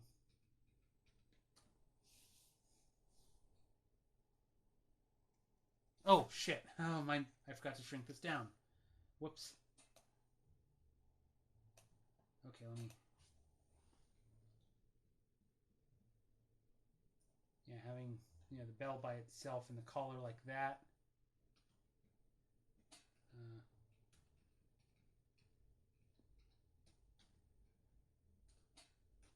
Or have it.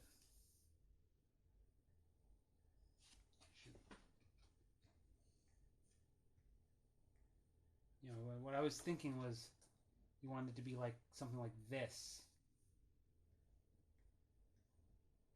where the ribbon gets stretched out. Oh, I'm not sure. I really like that. That would seem a bit complicated to animate. I mean, it might be easiest just to have, the bells just attached to Velcro or something. And that would probably make removing, like if Bomb takes off the bell like regularly or something, just having it be something she can pop off and pop back on would probably be easier than like she has to undo the ribbon and everything. But I do want to see like what would it be like if I did have it like she just removed the ribbon or something.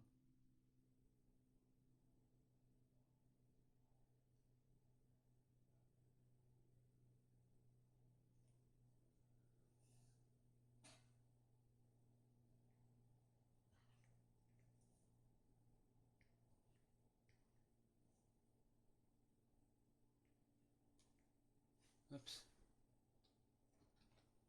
I just want to see how's this.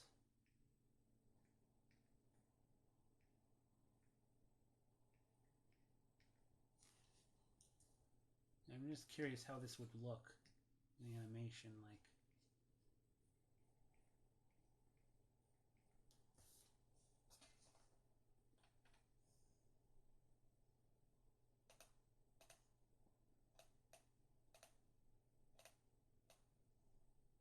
That's would be at the bottom. That's where it.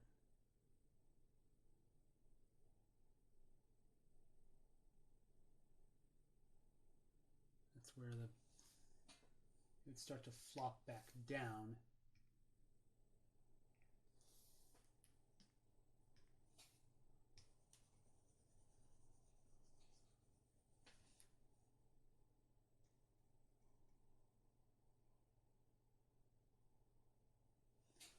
Thank God this guy and gal are soft toys and not flesh and bone. Yeah,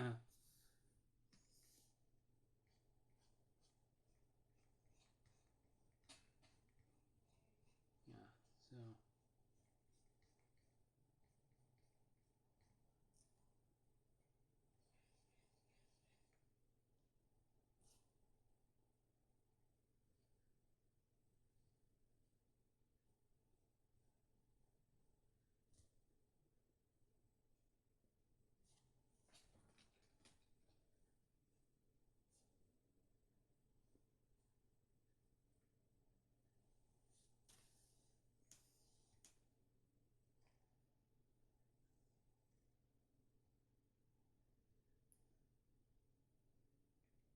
Okay, now would I be able to loop this back to...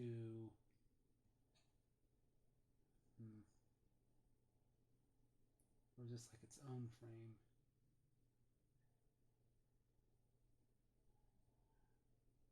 Does it go back to Bell Ray's frame 6? Let's say it's in between.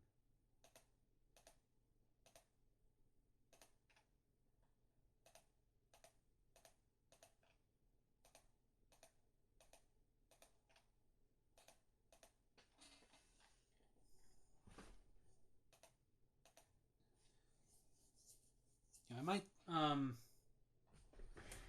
might just take these frames by themselves where she's moving it up and down and just see how it looks. I'm not entirely sure if I want to commit to like reanimating this completely.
I have a frame somewhere. I copy this one. I guess not.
Okay, so that's... I guess that's just to accommodate... These frames are just to accommodate Baccio moving back. She rings it a few times.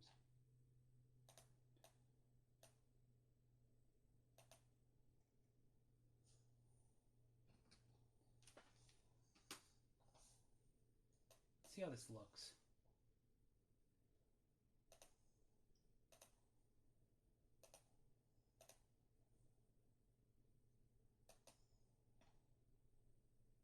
Glad I...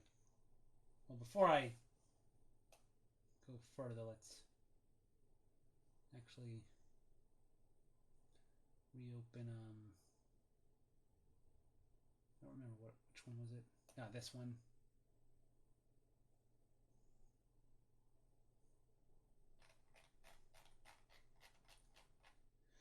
Reopen the old one and find that frame of the weird kiss that I tried to fix.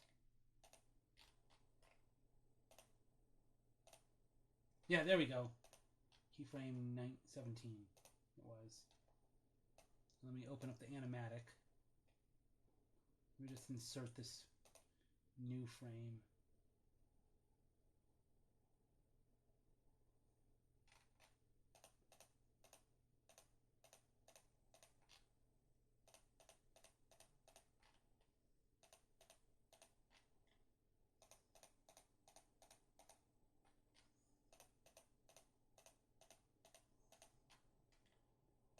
Was it frame 98 or something? I don't remember. Go back a lot. Yeah, oh, what? Yeah, I remembered. It was frame 98. Let's just...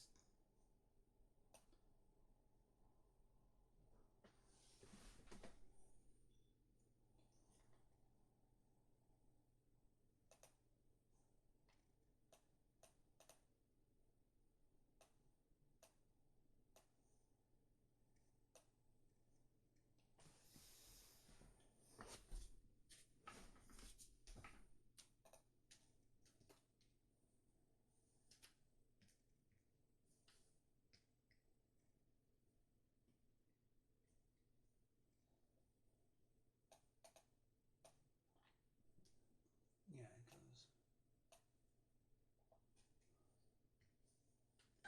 Ah, shit! That's someone calling me on Discord. Not Ken, a different friend. The actor friend from Edwin Drood that does the puppets.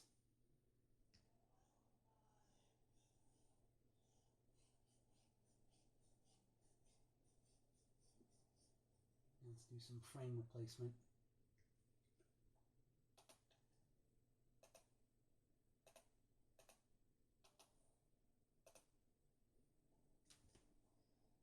Now let's see how this looks with... I mean, it's going to be a very tiny change since this is just one frame being redrawn, but let me just look at how this looks. Got the lips looking crazy.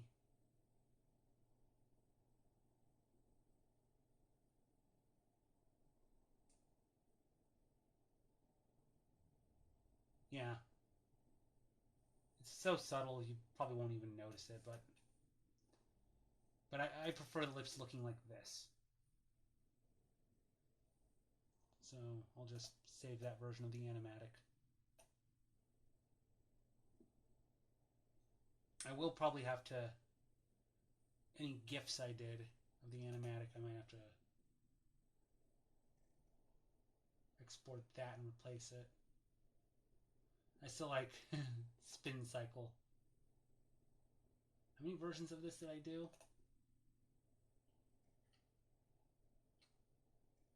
What is the really fast version? Yeah, there's the fast version where I think it's just 4 frames. Where Bomb is just spazzing out or dancing really weird. I think that one is 6 frames and one is 8 frames.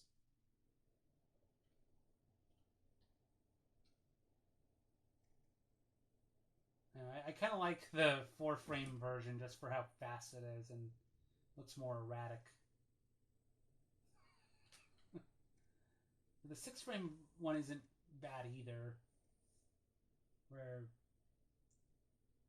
it's not as frantic as 4 frames, but it's also still a little more chaotic than 8 frames, where 8 frames is more smooth. And I look at this and they're at a heavy metal concert or something, and Bomb's just swaying to the music in a weird way.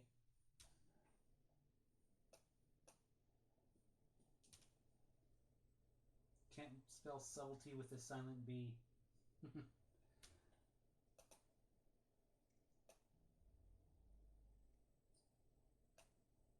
Okay, overwrite that version. But now,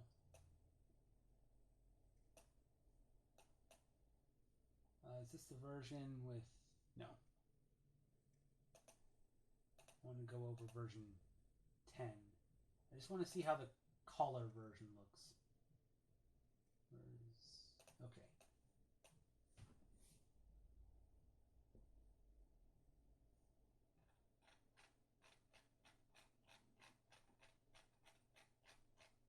Okay, I'm going to have to delete a bunch of frames. Because I want to just have the particular frames of the bell going up and down. Just see how does this look.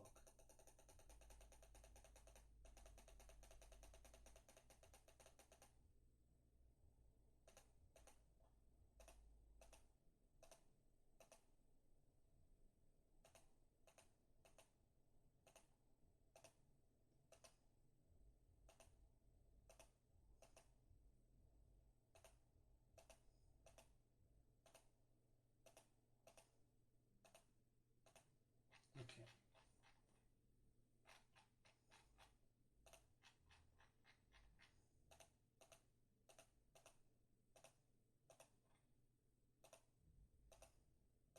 Okay.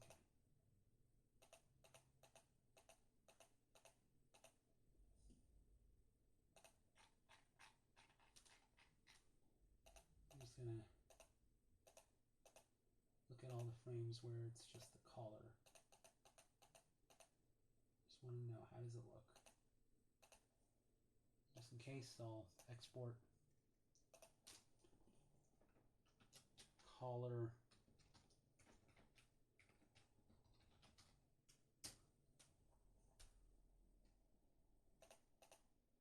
Okay, so that's where the first frame starts.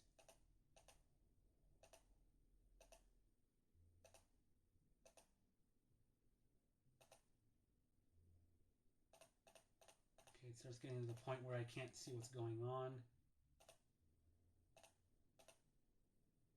Okay, and then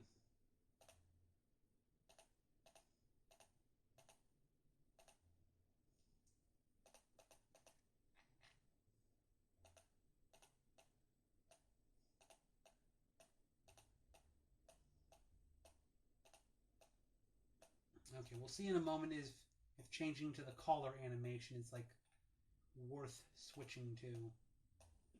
Yeah, I just decided to do the part where she's swinging it up and down and not like the full. Oh, here's how she ties it off and then ties it back on. Yeah, this is going to be this easier animation.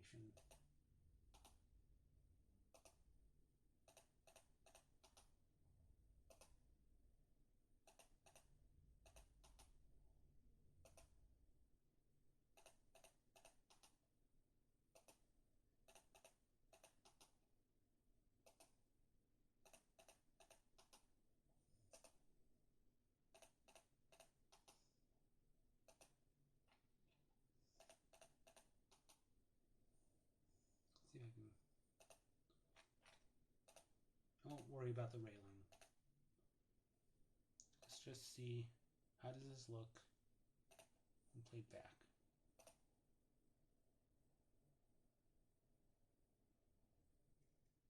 Okay, this is definitely rough.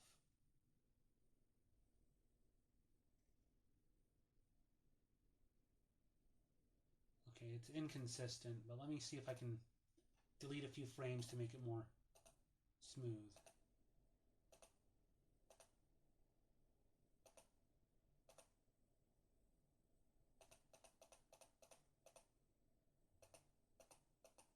let's get rid of that.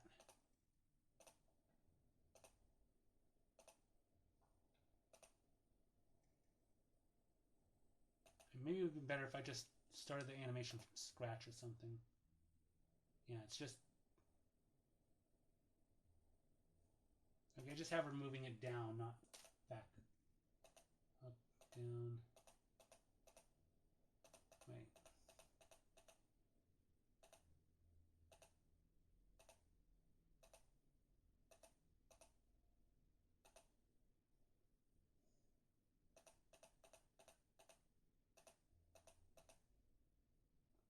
Okay.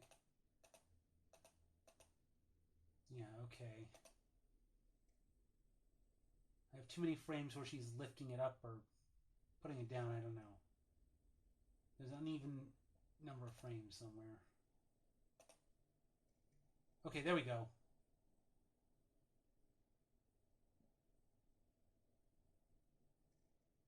Now I have arm moving a bit more.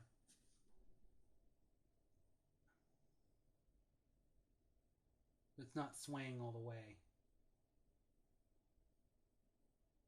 But I at least have the arm moving up and down.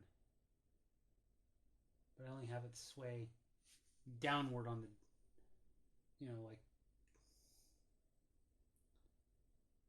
yeah. Actually, the way the animation looks loop looks right now, it looks like Baccio is constantly dodging the bell. That kind of looks a bit funny.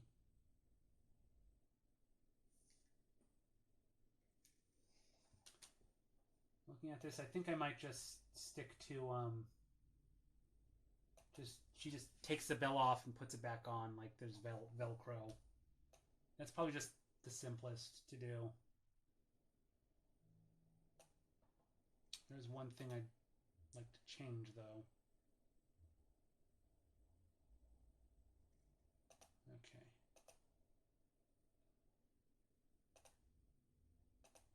I'll just say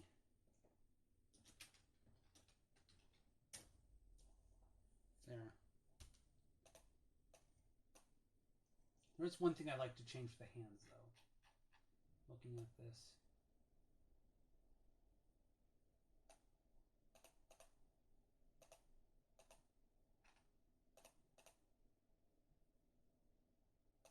There are some frames I think I want to... That looks okay. Yeah, I was thinking of like, what if I changed how her hand looks? Since it's supposed to be like a Winnie the Pooh hand.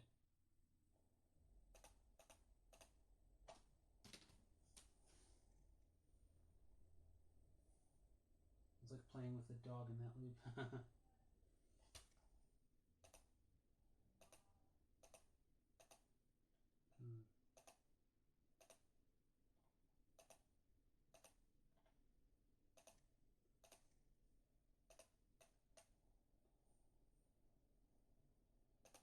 Like here.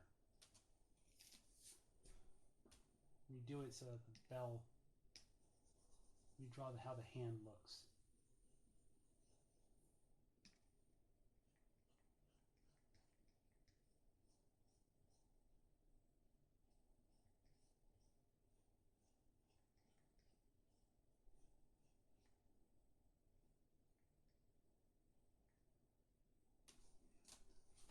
Let's see.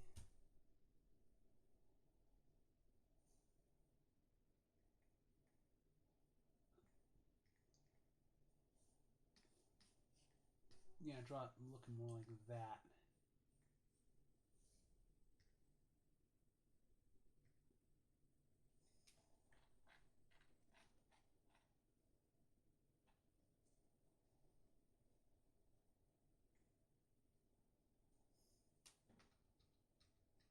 If it was a thumb, probably on the bottom like this.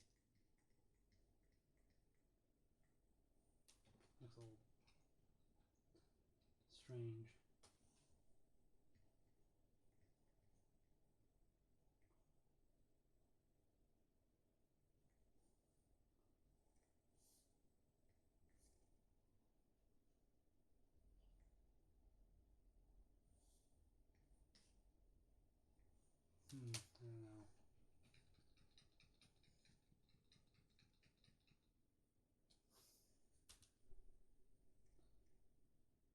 she does kind of have a thumb there.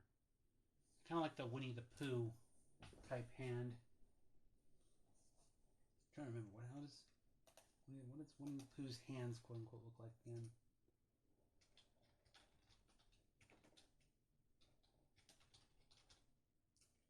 Holding balloons. Okay, so Winnie the Pooh does have a little thumb there, and okay. Okay. So maybe I could make it look kind of like that.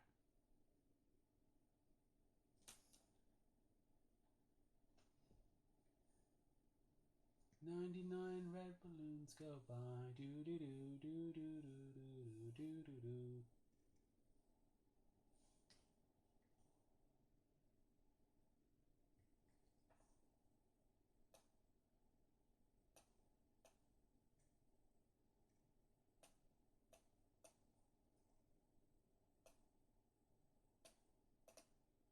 Come on.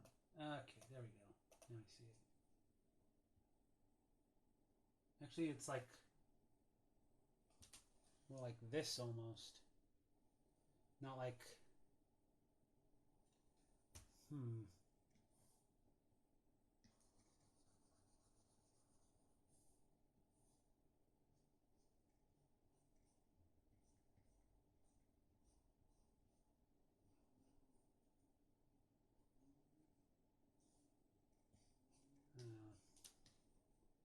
That's a little strange to me.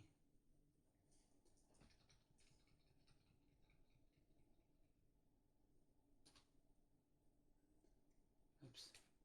Still, it does look.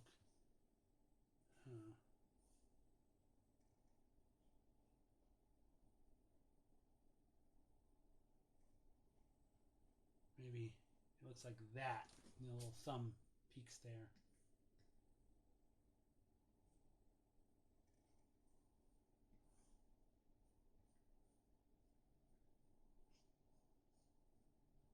I think I like that best.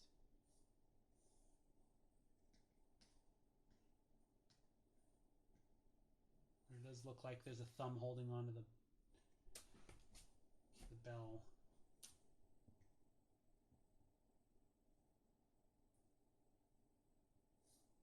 And get rid of this depiction where it looks like she's got fingers.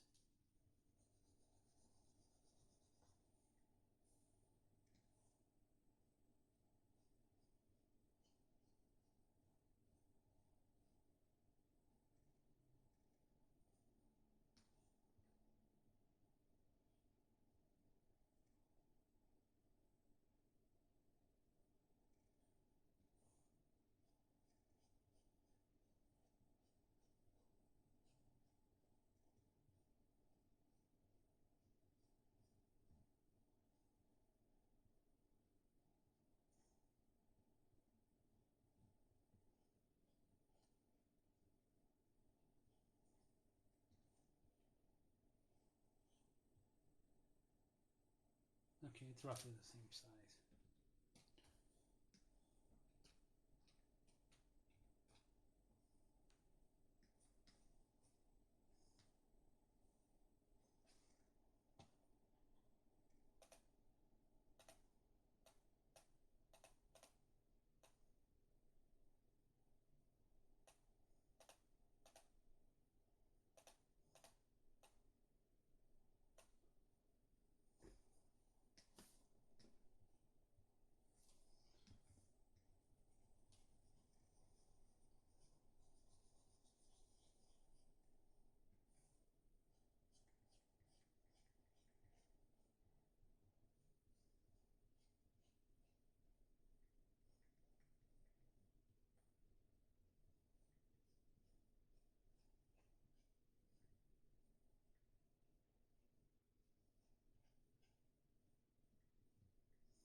Need some water.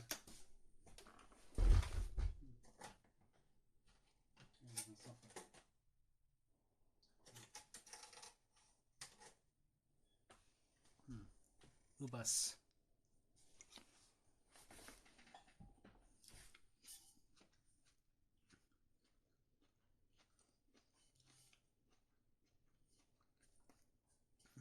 ASMR, hearing a furry animator chew grapes and swallow them.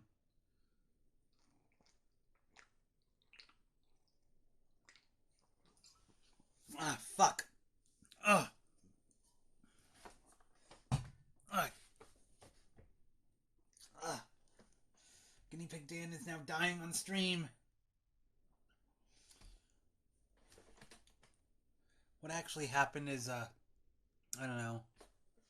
Ever get that feeling when you drink something like, I don't know, it's like,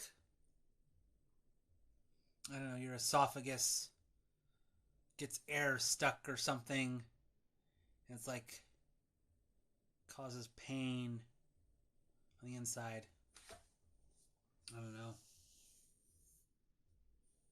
It's like a muscle contraction between your esophagus and stomach or something, where air is stuck and it hurts a lot. That's what happened. I don't know if there's a scientific name for it.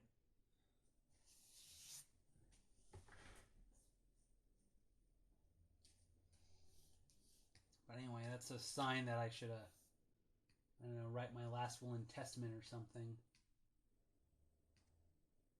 GuineaPigDan, you know, died on stream because he drank too fast. And his esophagus exploded from, I don't know, the air pressure or whatever.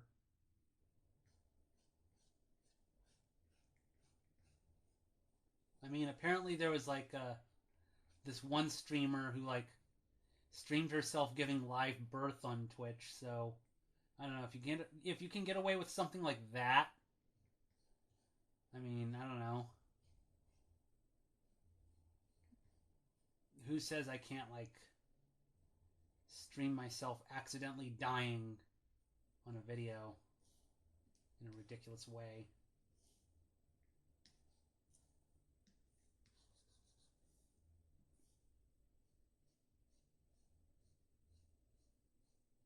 I mean, that's one of the complaints I've seen about related to the Emiru assault that happened at TwitchCon. Just that apparently there are some people that like, I don't know, stream really bizarre, crazy shit on Twitch and they don't get in trouble for it. Like, I think Kick had a controversy where, I don't know, some streamers killed a dude. I think it happened in France or something. I don't remember. It was like, you know, extreme negligence. Why am I talking about that?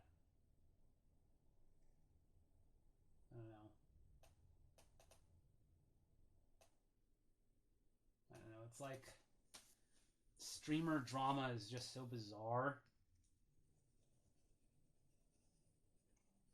Like, I don't know, PNG tubers get exposed for doing crazy shit. Or like running their own little cults. Then we have TwitchCon where, I don't know, the security is so lax that a streamer can get assaulted at a meet and greet. Or they have like a little foam cube pit for like a mock fight. Someone falls in and the cubes aren't foamy and soft enough and the streamer like breaks their back. And suddenly TwitchCon starts to sound more like, I don't know, something out of the Saw movies. Where it's like, I don't know, you have to survive obnoxious fans going after you or survive the games they have where you can shatter your bones if you don't play properly. I don't know. I mean, there's a weird idea for a parody comic where a convention where all the con goers are like stuck in Saw like death trap puzzles.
I should like have the hand go back a little bit just to show a bit of motion.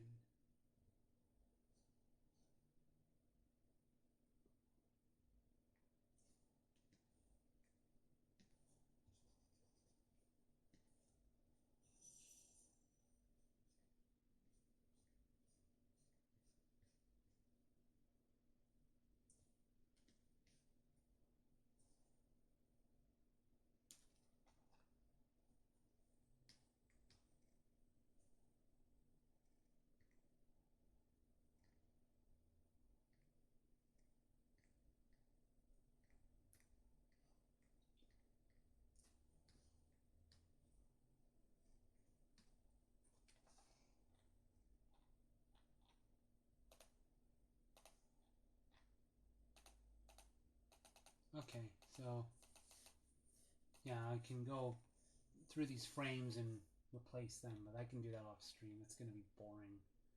Or wait, actually wait. It won't be boring. I know what to do. Okay.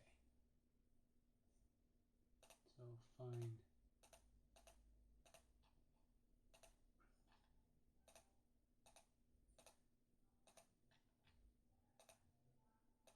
I should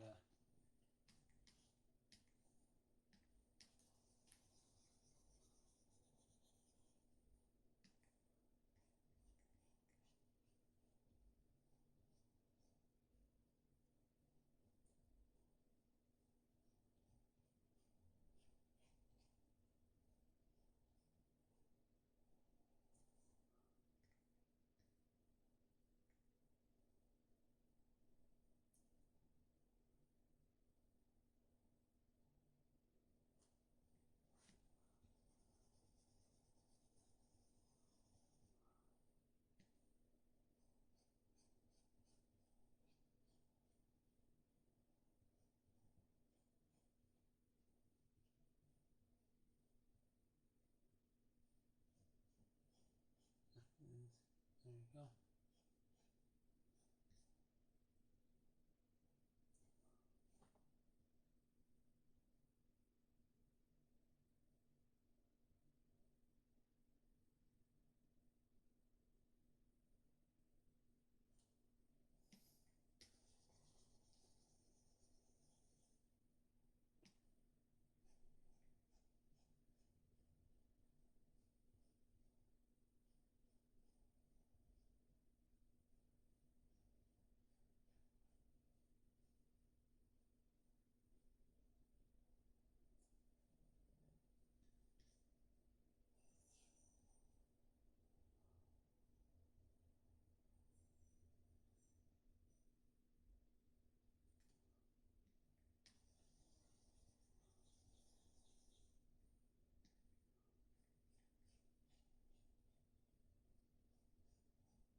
Whoops.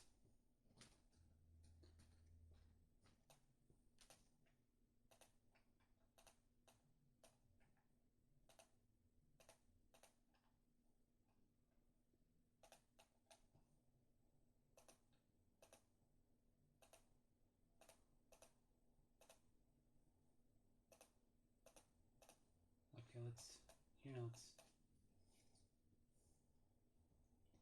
curve the hand downward to like.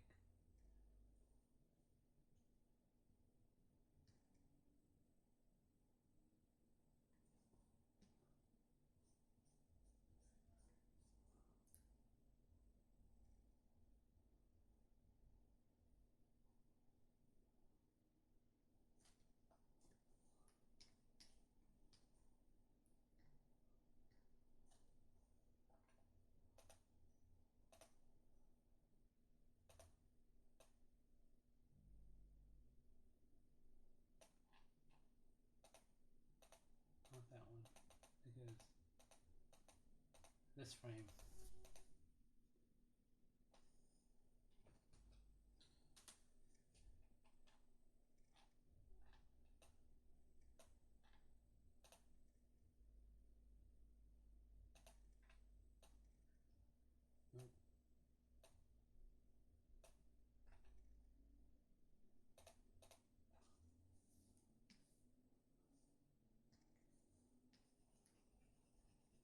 Let's erase this.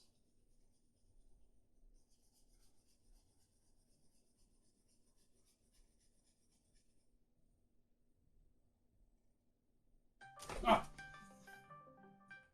Not now. Sorry. Now you got to see me be a jumpy little guinea pig.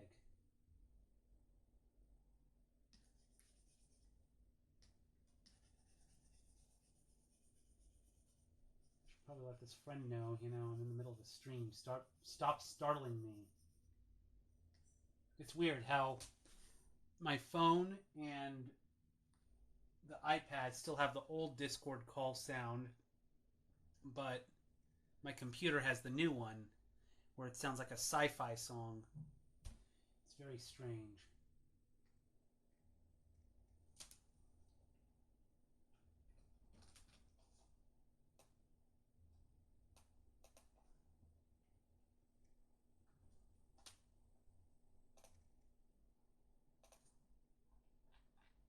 Okay.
Yeah. There we go.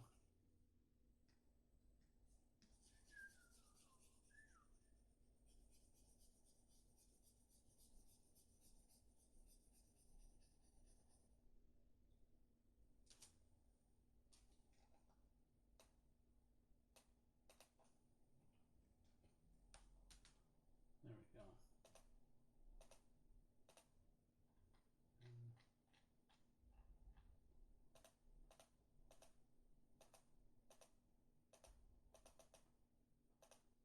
Okay.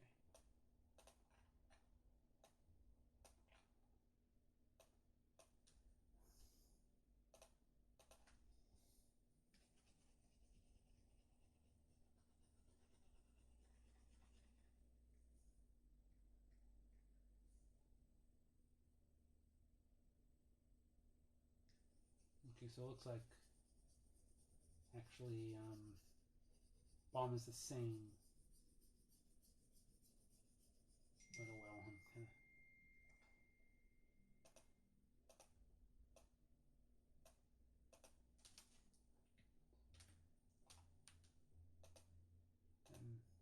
turning.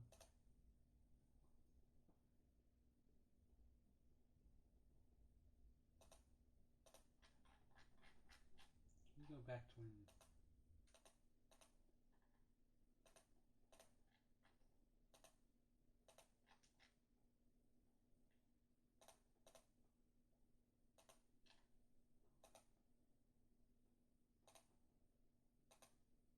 Okay.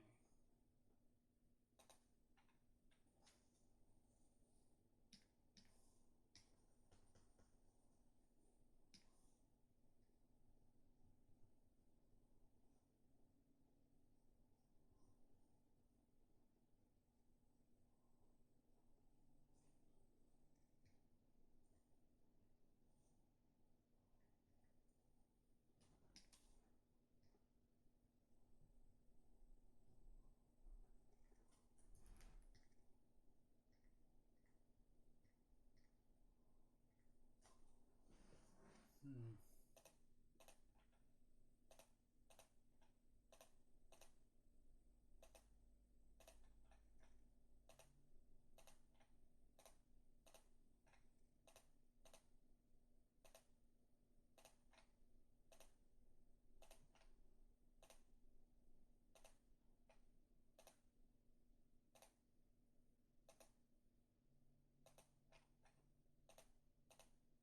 I'm just going over the frames here.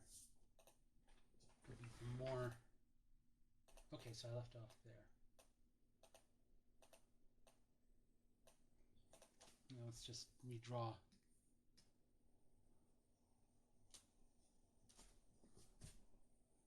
Mom's hand or paw or whatever.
Save.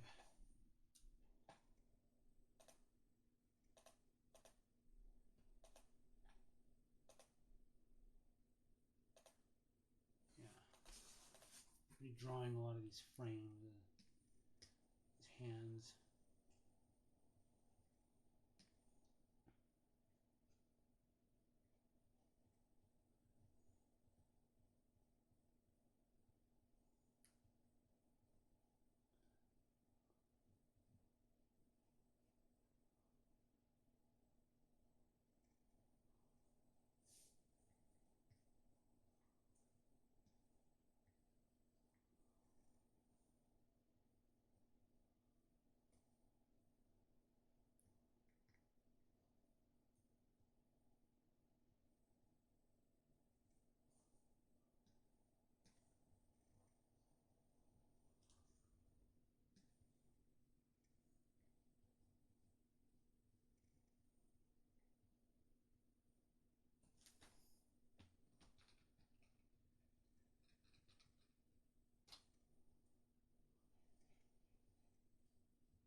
Okay, that doesn't look right.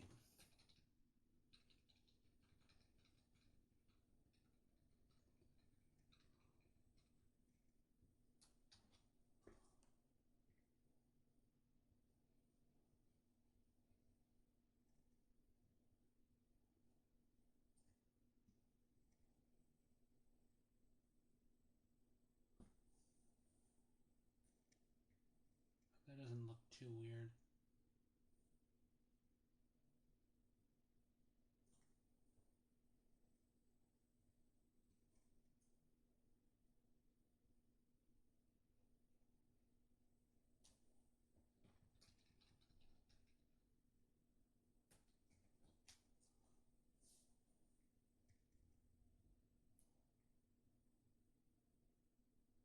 And there, I guess it can look normal again.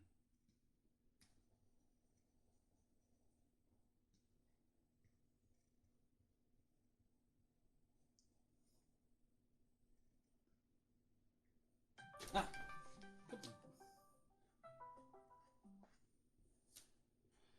It keeps jump scaring me. I probably should just text my friend saying I'm still streaming.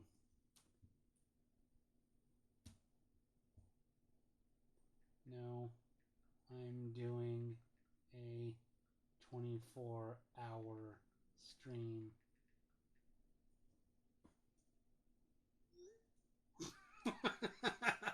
Gonna mess with him.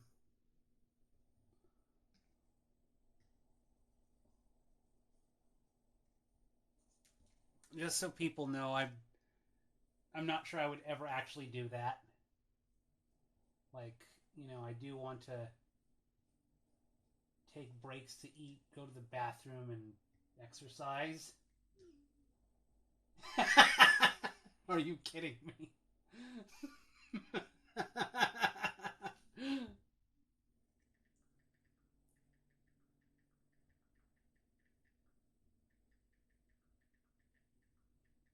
You can join in as a special guest if you'd like.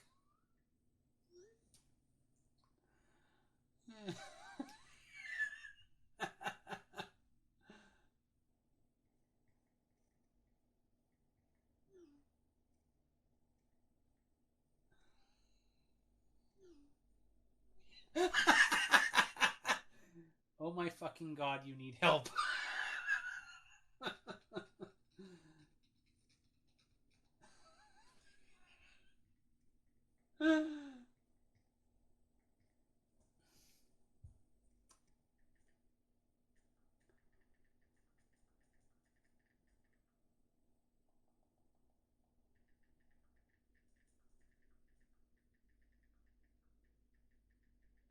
Okay, I'm saying, well, I want to do something special for my return to streaming.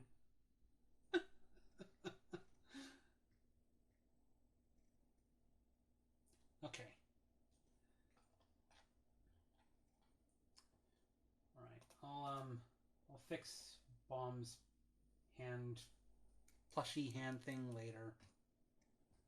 And put that in the animatic, just to see how it looks. I need to get going to bed. Well, actually it's 10 o'clock, so I don't have to go to bed immediately, but I just want to, like...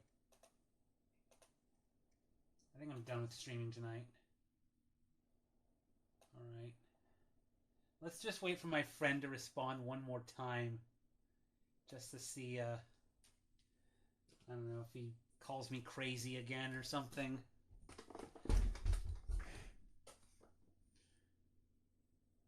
Okay, he's not replying. I guess I just sent my friend a shock or something that I would do something as crazy as streaming for 24 hours. Oh well. I'll just say, I'm kidding. I'm going to end stream about now. And I'm kidding with my...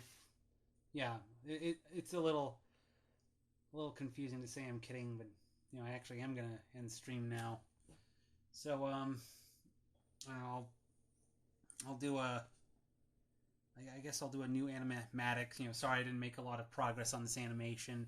I just wanted to see, like, how it's shaking it with the collar version would look. But I guess I'll just keep it with the bell pops on and pops off. Yeah, but at least we have I don't know, a background now. Or if I at least got this. Now, I'm not sure how I'll post this animation when it's done. Like, if I posted it to DeviantArt or for Affinity, like, if I did it as a GIF, the colors would probably get all messed up and lower quality. I wasn't going to end stream immediately like that. Am I... Yeah, if you want to see what I was talking about. Like, if I was to turn this into a GIF, like, the colors would probably be all reduced and everything. Like, I tried turning my stream overlays into GIFs, and, like, all the gradients and everything just got flattened, and they look pretty bad. So for this animation, maybe when I finish it, maybe I'll, like, turn it into a YouTube video. I'm not sure. Although if I did do that, that would probably require, like, saving every individual frame, putting them into Premiere, and that would be really, really tedious to do. Like when I was doing the Garfield versus Mega Man X video, like things like doing the warning animation, where I'm imitating the warning animation in the PlayStation Mega Man X games, like actually typing it all out and like erasing bits of it to make it look like it's coming in and going out. Like that took a while to do. And even like editing sprites to like imitate the opening boss animation when you choose a stage in the first Mega Man X. Like that took quite a while, just taking sprites from the games and laying them in place and then like testing it just to see if it looks good. I don't know if I'd ever do a video like that again. Like I've brainstormed, you know, now that I have like way more model characters, like now I have Axel. Like what if I did, you know, a sequel or something where Garfield, I don't know, meets Axel or whatever, and it's like I haven't decided what I'd do for a second video. You know, it kind of sucks to just end on a cliffhanger where Garfield goes into the Pokemon world and just end it there, but I don't know. If I can't think of a second video to follow up on that would be just as good, you know, maybe it's better to just remain a standalone video. I don't know. Yeah, well, you're welcome. Yeah, I do hope to like get back into the habit of streaming again. And now that I'm, you know, I've gotten the stream memory down now with and you know I'm, you know, getting better with coping with not having Bella around anymore. Yeah, I mean editing all my my old videos into for YouTube, that's been pretty fun. I've had a lot of fun editing like the videos Peter the Cat did about the Epstein files, and Nathan Masry. I just posted those on YouTube, and like inserting a bunch of like voiceover where it's sped up or images from news articles or whatever, and it kind of feels like I'm doing a throwback to the Peter the Cat videos I did 10 years ago. You know, where Peter the Cat reacts to crazy shit on the Alex Jones website, or reacting to fundamentalist Christians ranting about how bad Marilyn Manson is. And then, unfortunately, I had to, get egg on my face. Turns out Marilyn Manson actually is kind of a bad person. Oh well.